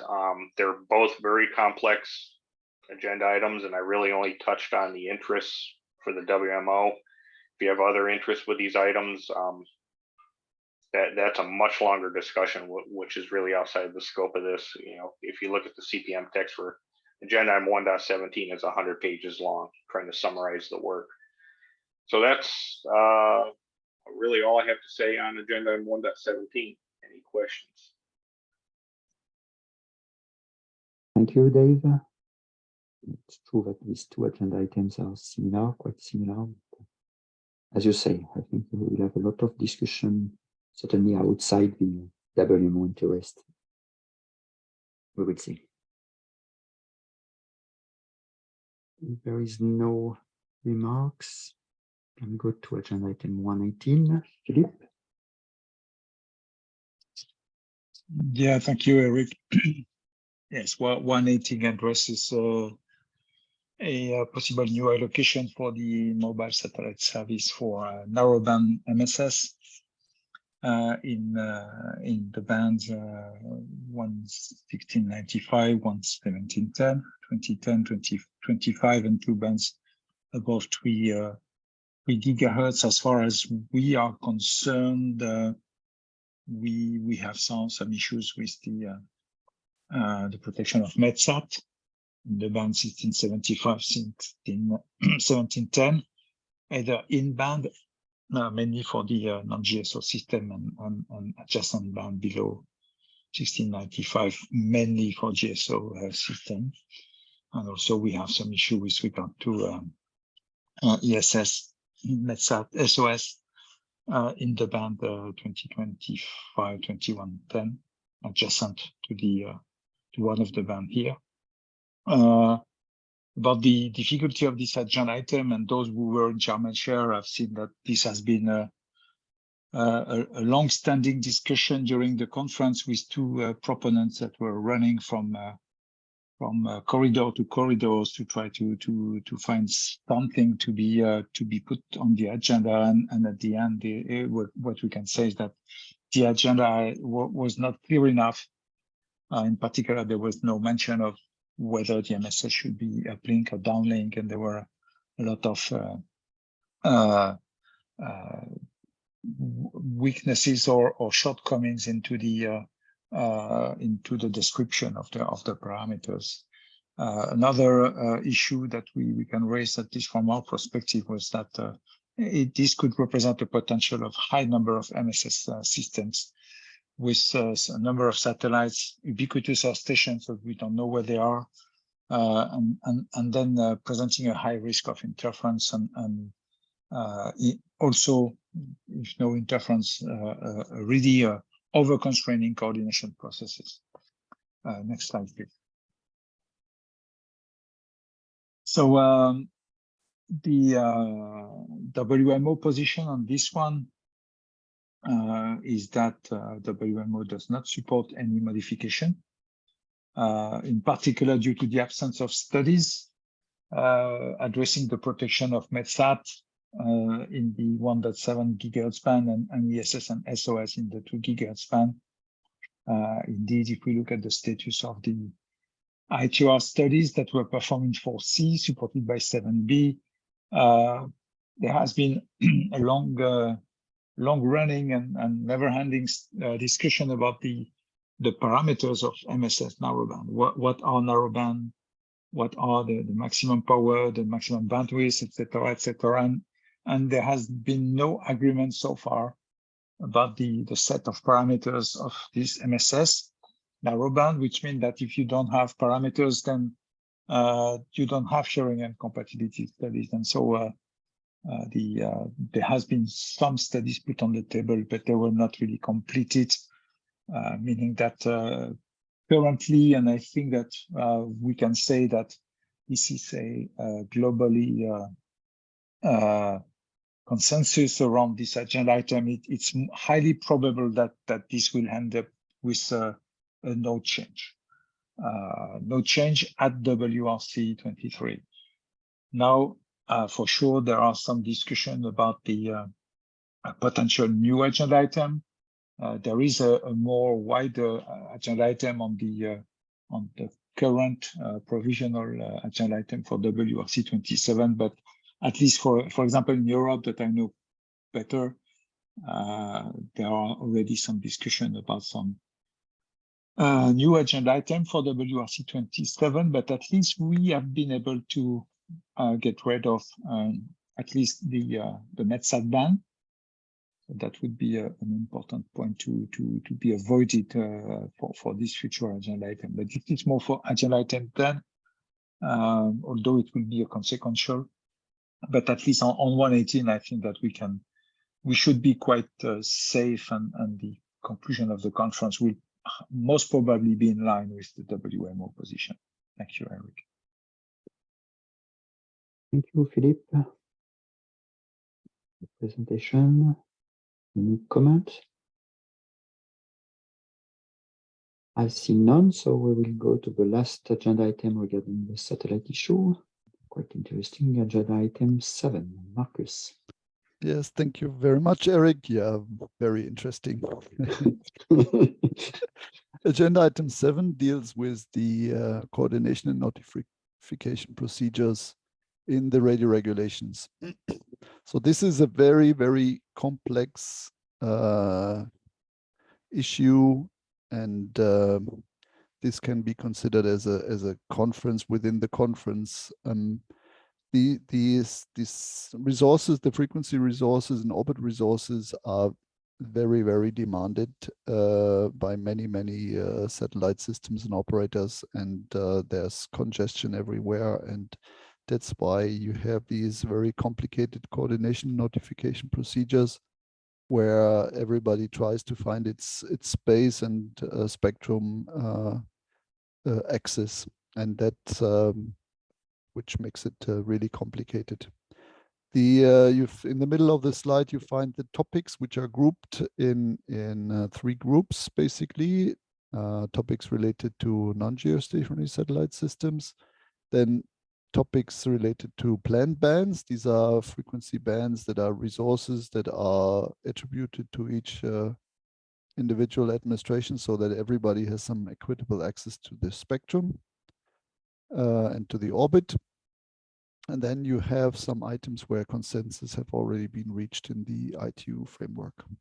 Then I made some reference to topic L, which you find in the preliminary position paper of WMO, which is no longer existing. Please note that. And the general position of WMO is that whatever is done under agenda item 7 should not have a negative impact or constraint to the METSAT and ESS systems. Very general. On the next slide, I will give you a bit of a better overview on what items we're talking about.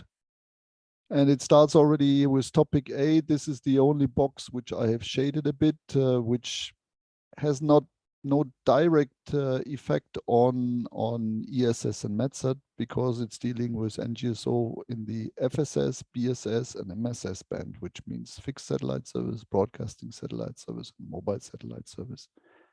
Now, the operators are pretty innovative when it comes to filing to the ITU the characteristics, and with these constellations and ever larger constellations of non-geostationary systems, they are also innovative in the orbit parameters.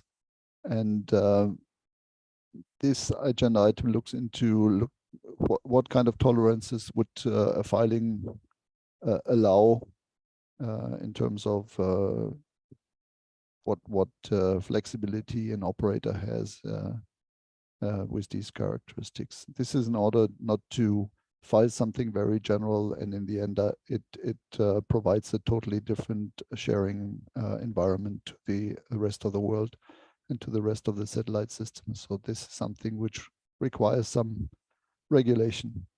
So far, it's not dealing with METSAT or ESS systems, but one could imagine whatever is designed for in terms of regulations for FSS, BSS, and MSS sometime down the road or in the future. And this could be also applied to METSAT or ESS. So that's why this has a slight touch to what we are doing. All the rest, as you see, they are dealing with spectrum areas or services which are not affecting us, and it's not yet to be envisaged whether they will ever apply to METSAT or ESS. And this is very particular to the planned bands. We are not concerned with the planned bands at all. And that's why we can be pretty relaxed on those items. Specifically, one can say this agenda item 7 is so specific that only operators or those administrations through which many operators are fighting their satellite systems have the knowledge in order to really take part in the discussions. Otherwise, we have to close our eyes, keep fingers crossed that everything goes fine. But luckily, there are no items which are really of concern to us. So that's why we have this general position of WMO that there should be no negative effects on METSAT and ESS passive. With this, let's close the black box again and continue on to the next item. Eric, please. Thank you, Marcus. Yes, as you said, it's a really black box. So we finish with chapter 4, satellite issues. Now we are going to chapter 5, general issue. The first item is regarding agenda item 4. So I will present this agenda item. So agenda item 4, it's I could say a generic agenda item that is there for each WRC, each agenda of all WRC. And this agenda item allowed, in fact, in accordance with the famous resolution 95, to review any resolution or recommendation taken at the previous conferences. And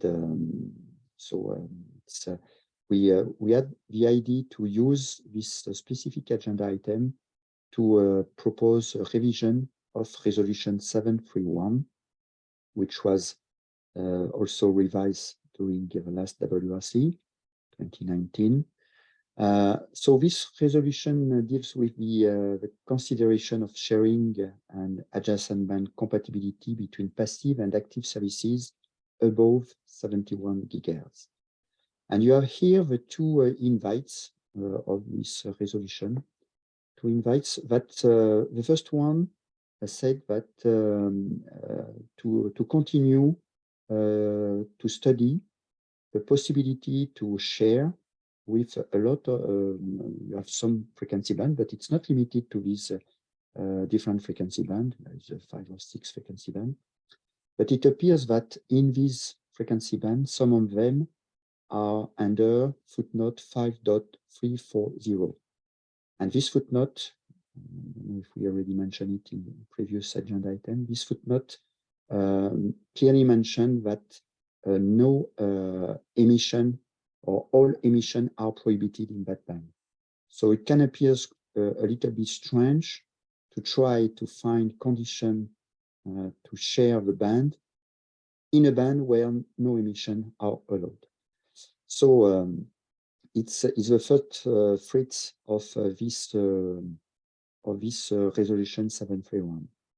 And the second invite that under our interest is the fact that it's in fact a continuation of a previous agenda item during the study period of the WRC 19, which was agenda item 115, with the aim was to try to find same thing, condition to that could be applied to land mobile and fixed service to ensure the protection of ESS passive application.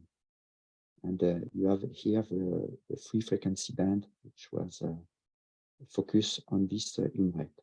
And once again, it appears that during all the study period in 2019, for the WRC 19, it was not possible to try to identify conditions that would ensure the protection of passive sensor. So that means that there is no real interest to continue, knowing that there is no new elements available. Next slide, please. So it's why, first of all, of course, WMO have concern regarding this resolution 731.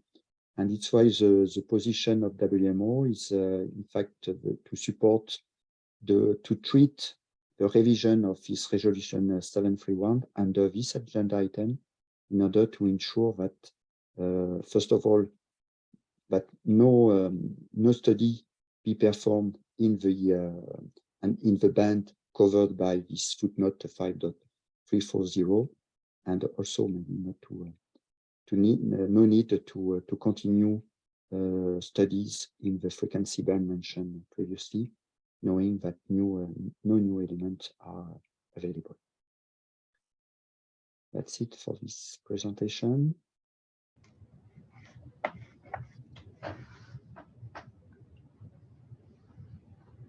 There's no other comments. We can go to the next agenda item, which is 9.1 topic A, and Benji. Hello, do a quick audio check first. We can hear you loud and clear. Thank you. Thank you very much, Eric. Thank you. Good afternoon and good evening. I am Benji Spencer, and I'm also with the NOAA Spectrum Management Office. And I'm here today to address 9.1a space weather.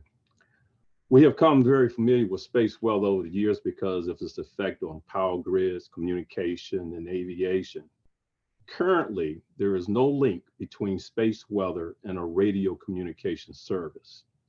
The WMO has been addressing our ability to establish a radio regulation going back prior to WRC 15 for space weather sensors. Currently, we are not aware of any issues with space weather sensors being affected by interference. However, we agree an agenda item needs to be established at WRC 23, ensuring that there is protection for space weather sensors from potential current and future technologies and allocation. But we also recognize in establishing these regulations, we have to do this without placing additional constraints on incumbent service.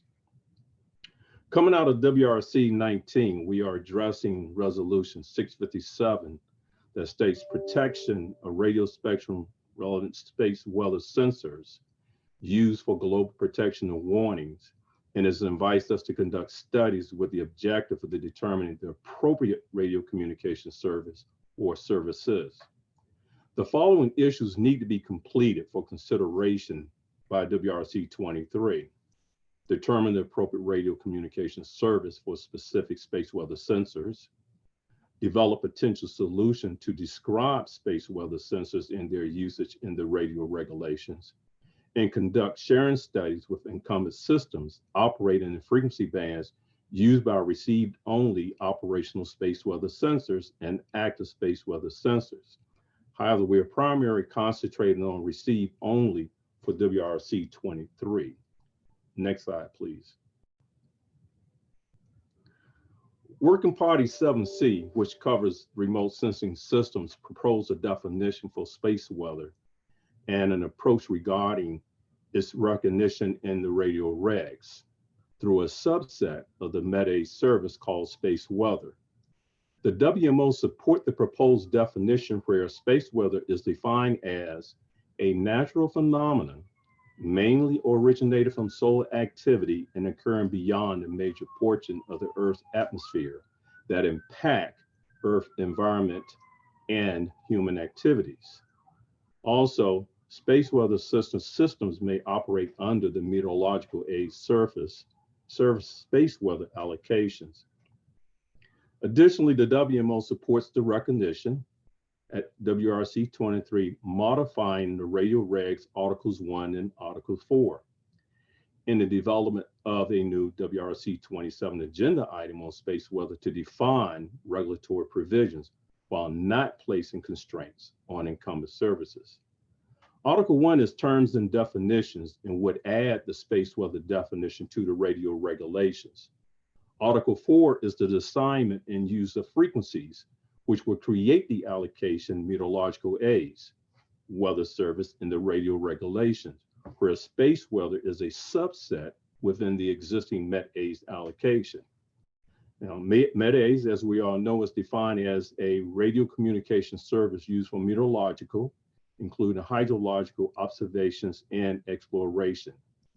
So we anticipate that this definition will be discussed and hopefully finalized at CPM 23 in late March. Currently, the WMO is working to identify a specific list of space weather sensors used operationally for forecasts and warnings, focusing on receive-only sensors, which are mostly ground-based sensors. It is also the WMO plan to identify and prioritize systems for study ahead of WRC 27. And we have come to recognize that our challenge is getting some commonality regarding prioritizing these sensors because we recognize and accept the fact that with the various administrations that are part of this have selected certain specific sensors for their particular area to achieve the information that they require for their particular area. And with that, I thank you and I turn it back over to you, Eric. Thank you very much, Benji. And thank you in particular to the fact that in WMO, which is a very important issue, this space weather issue, the fact that you are coordinate with between ETRFC and ET Space Weather in WMO. So thank you again for all the work done. And I know that you make a very great job. So thanks for that. Is there any question for clarification on the work done?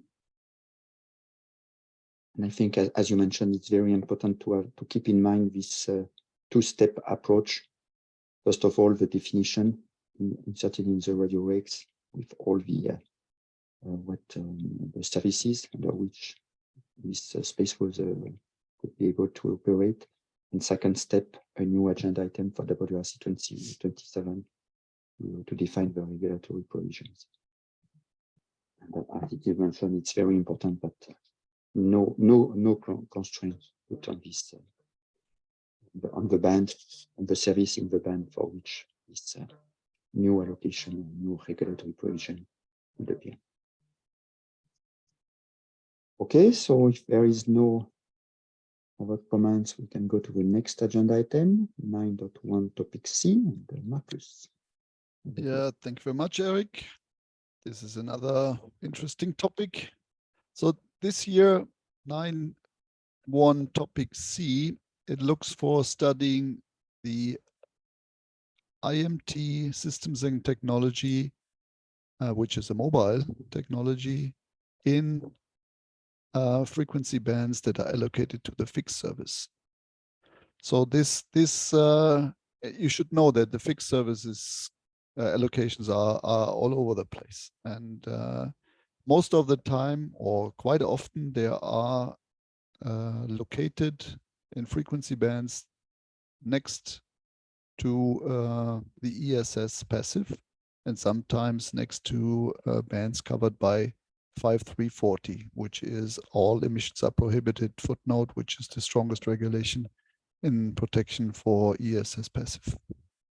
So this means if you're looking for establishing mobile technology in bands next to passive services where they are not initially intended for, this changes the coexistence environment with the passive bands in its neighborhood. So that's why we are concerned, and this is something which is a very radical and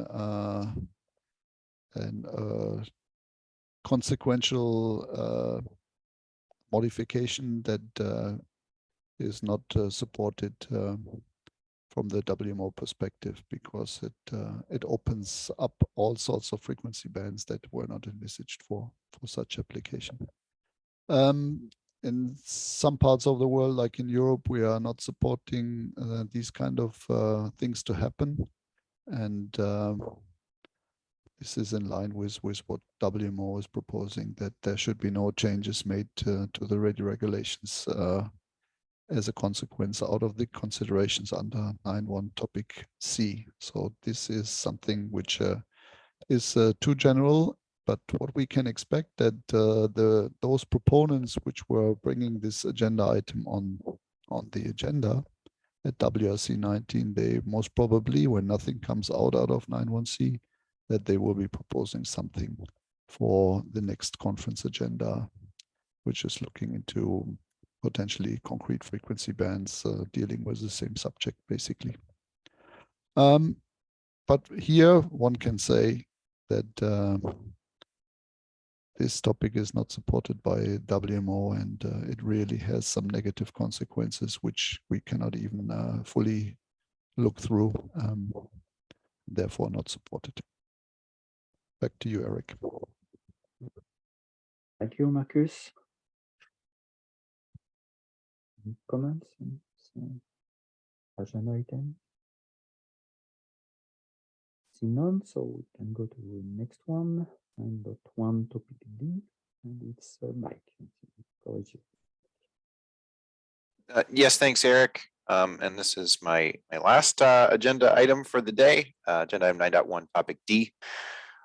which deals with the protection of ESS passive that are operating in 36 to 37 gigahertz from downlink emissions that originate from NGSO FSS space stations in the adjacent, well, semi-adjacent band that starts at 37.5 and above. So there is a 500 megahertz guard band in play in this particular agenda item. It's an interesting one because it's under the 9.1 topics, which means it's just studies for inclusion in the director's report. It's not the same status as the other agenda items of the full-blown 1 dot series. So that means depending, I would say in general, the scope is maybe a little bit more limited. But I think this one is a very interesting one, and it's a very unique one because really what we're doing here is continuing a study topic that we did under at the previous work cycle, at the previous conference under agenda item 1.6.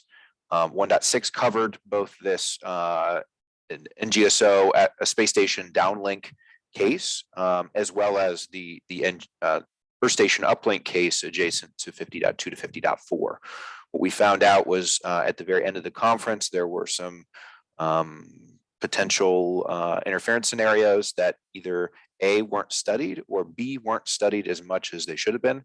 And so this is intended to kind of cross the T's and dot the I's on this topic. As indicated in the check marks under the first bullet point, there's really two interference scenarios that we're focused on here. The first one is a situation where you have ESS passive operating at their altitude, probably typically sun-synchronous orbits. And when they're doing an Earth sensing measurement, you have NGSO, high density NGSO constellations that are at lower altitude. And so their emissions are really illuminating the Earth sensing measurement, or you know, where the measurement beam is pointed and intersecting the surface of the Earth. The other interference scenario is where it's actually the opposite. It's where you have a high density FSS constellation that's at or above the ESS passive spacecraft sensor, and it's the passive instrument is making its cold calibration measurement.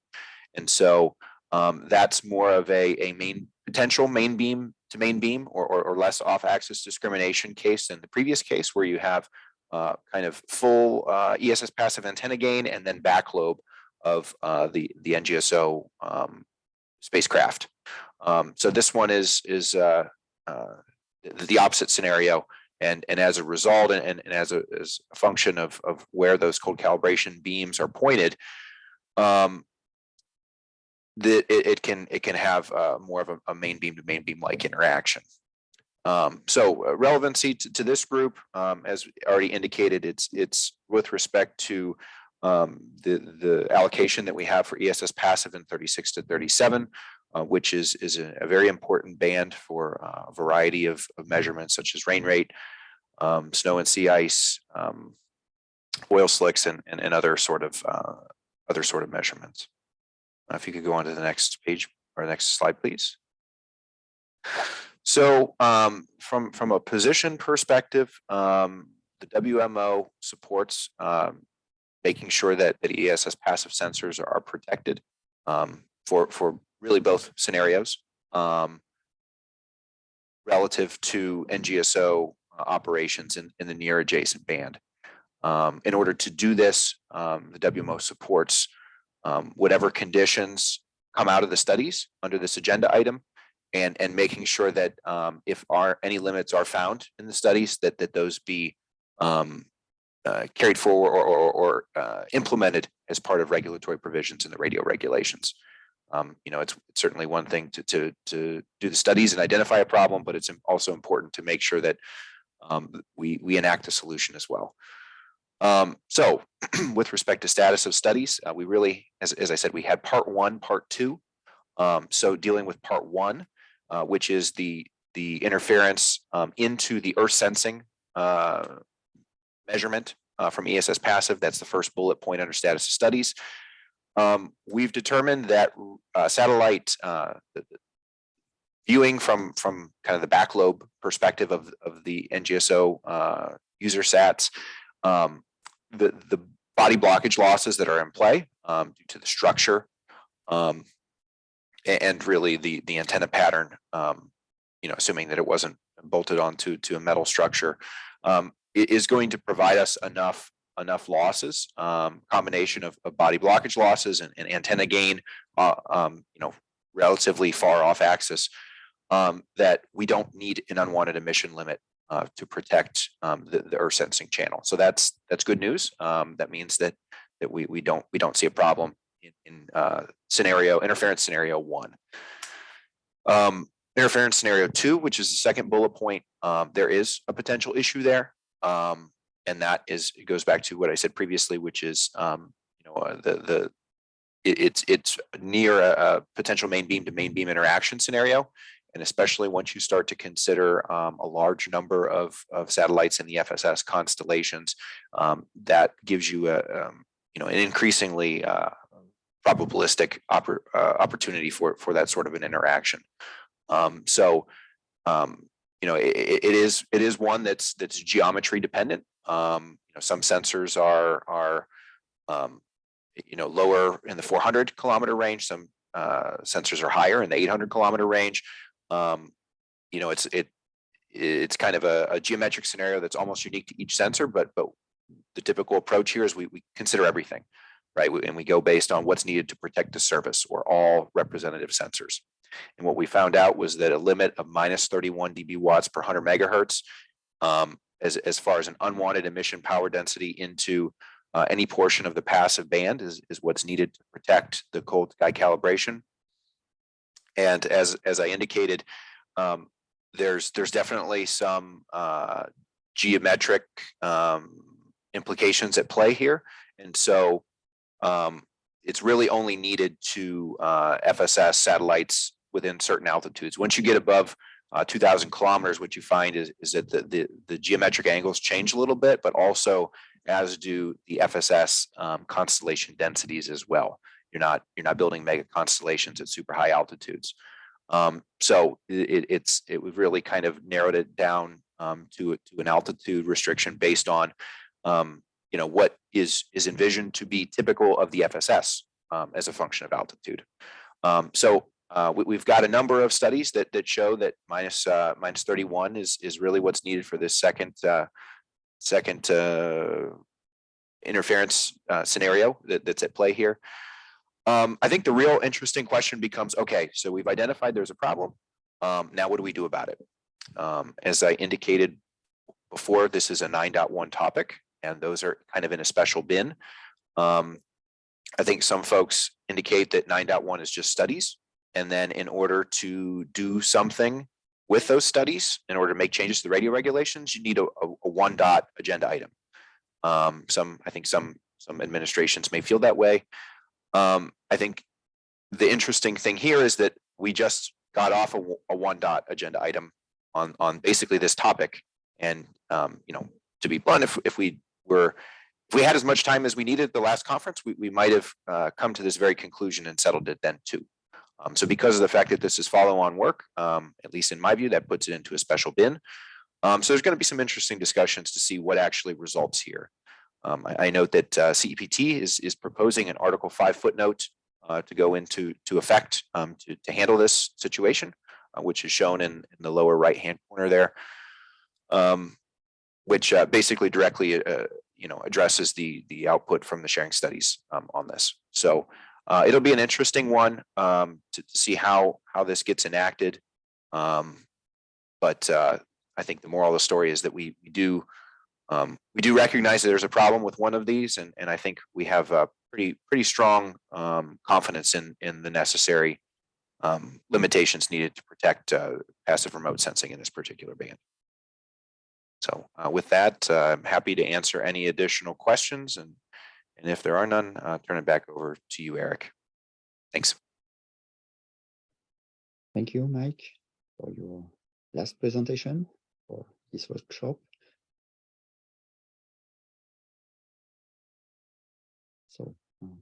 see none, so we can go to the next and last for this chapter 5. Issue, it's agenda item 9, article 21. We will present this agenda item.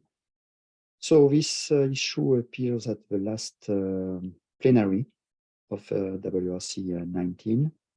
And it's in fact regarding the applicability of the limit which is specified in article 21.5 of the radio regulation, and the fact that as we will it was decided during WRC to have an identification and new allocation for IMT in the 26 gigahertz band.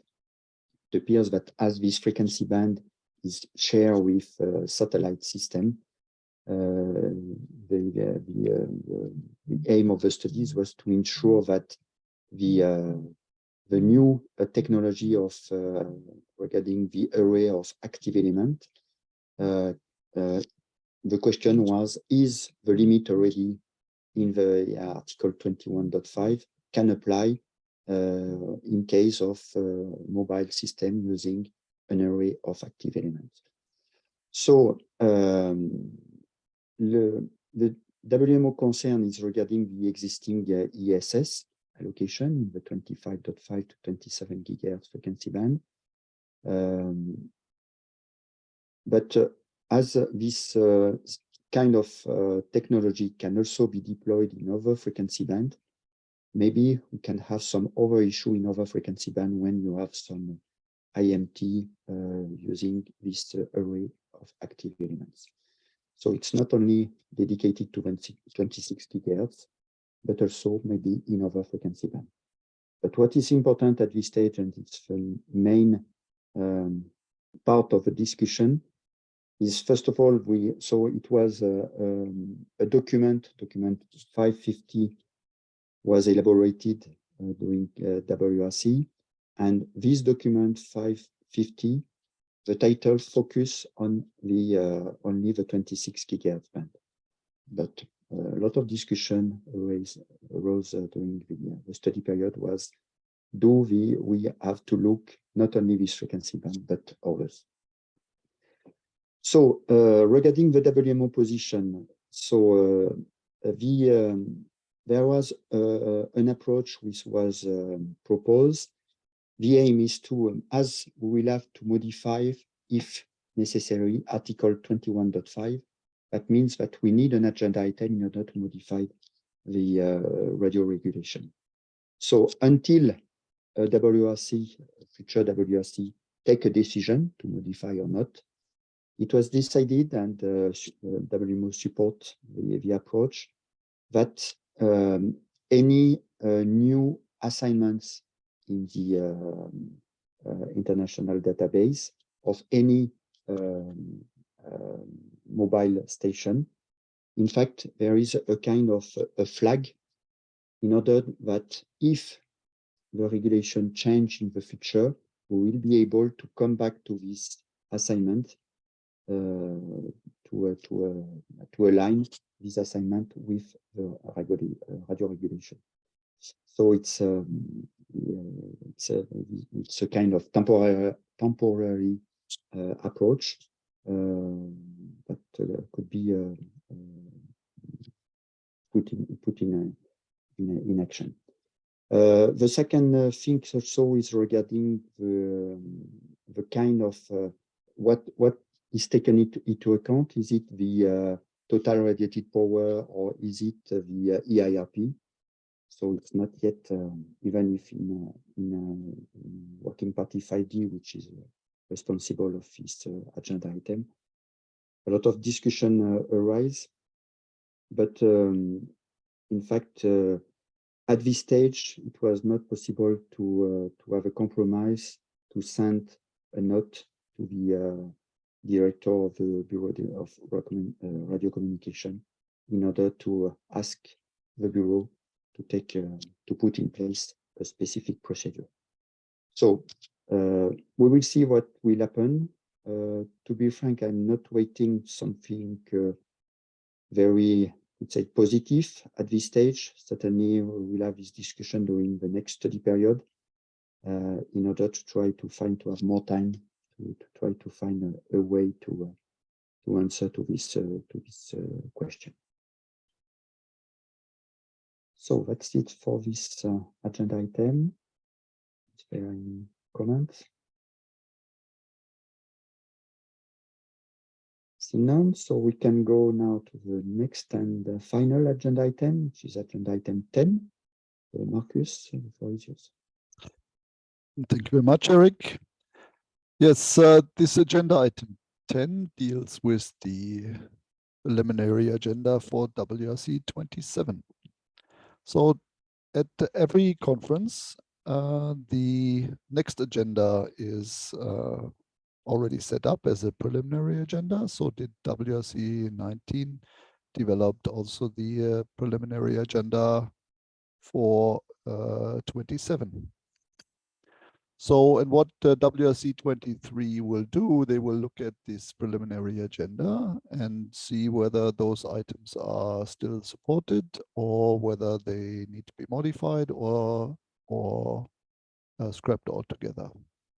And each regional group of each of the 6 regional groups will develop its proposals based on those items and on new items they have in mind.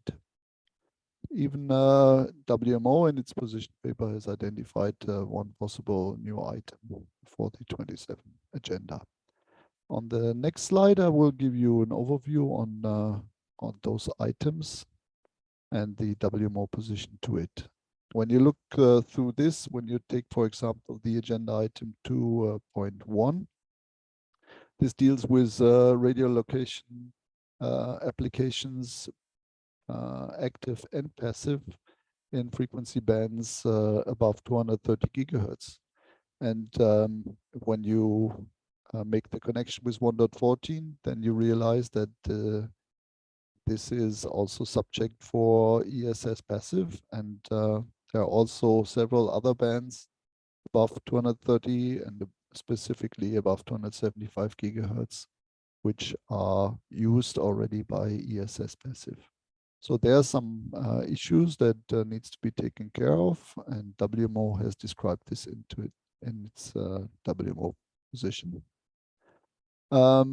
Then, as you see under 2.2, also the commercial satellite community has some interests for particular agenda items with regard to Earth stations in motions in bands that are adjacent to ESS passive. So that's something that where also we have to take an eye on. When you look into agenda item 2.5, for example, there we are looking into a compatibility issue neighboring to the 8692 gigahertz band. And this is an item where also the WMO looks into broadening the scope of this item to not only the 86 gigahertz band, but also other frequency bands to be protected from unwanted emissions above this. And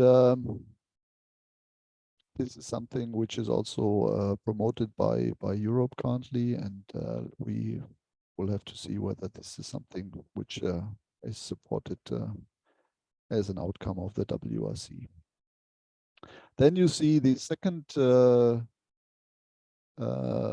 leg of the space weather agenda item under 2.6. So at this conference, we are looking into possible recognition of space weather, and then as a follow-on agenda item, this 2.6 was looking for making the necessary regulatory actions in the radio regulations. And then when you look at the last item, for example, 2.13, which is the failed agenda item for this conference, 1.18, where we're ramping up to a no change. WMO is of the view that, for example, the band 1675, 1710 should not be reconsidered. This is an important band for MetSat data be broadcasted to the users, and this is important that this band is preserved. So this is basically the overview of the items that we know from the preliminary agenda for WRC 27. This item is pretty much in flow because all the 6 regional group will deal with agenda item 10 as its last topic before WRC. And we can expect that there will be some further proposals coming, which you do not see yet on this table. But this is not yet mature and cannot be considered in a position paper of WMO at this point in time. So this requires to wait a bit and see what issues are identified by these 6 regional groups. With this, Eric, we are done. Thank you. Thank you, Marcus. Yes, as you mentioned, as in general, we have around 20 agenda items for each WRC for sure. We'll have a new issue that will be proposed by the regional group or administration. Okay, so is there comments on this last presentation? So means that we are running to the end of this session of this workshop. So first of all, I want to thank the different speakers, and in particular for the presentation they made. It's always nice to see people who are ready to help and to, let's say, educate others when we are following in detail some specific issue during this preparation of WRC. I want also to thank again WMO Secretariat, in particular Soya and Chang here present, for all the preparation and put everything in a good place to have it was very comfortable to follow this this 2 sessions of workshop. I hope also that that provide to the listener all the information they are waiting for. If there is a need to have more detail or specific information, feel free to send an email to Zoya, to the WMO Secretariat, or to us. No difficulty, and we will do our best to answer. Once again, I think it's very important to use this WMO position paper for internal discussion on a national basis. And for some of you who are participating to the preparation, the regional preparation meetings,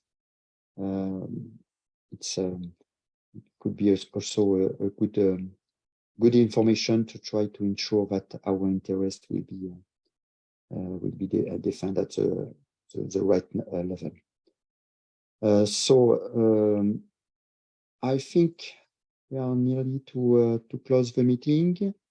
I want to thank again everyone, and see you for some of you somewhere around the world.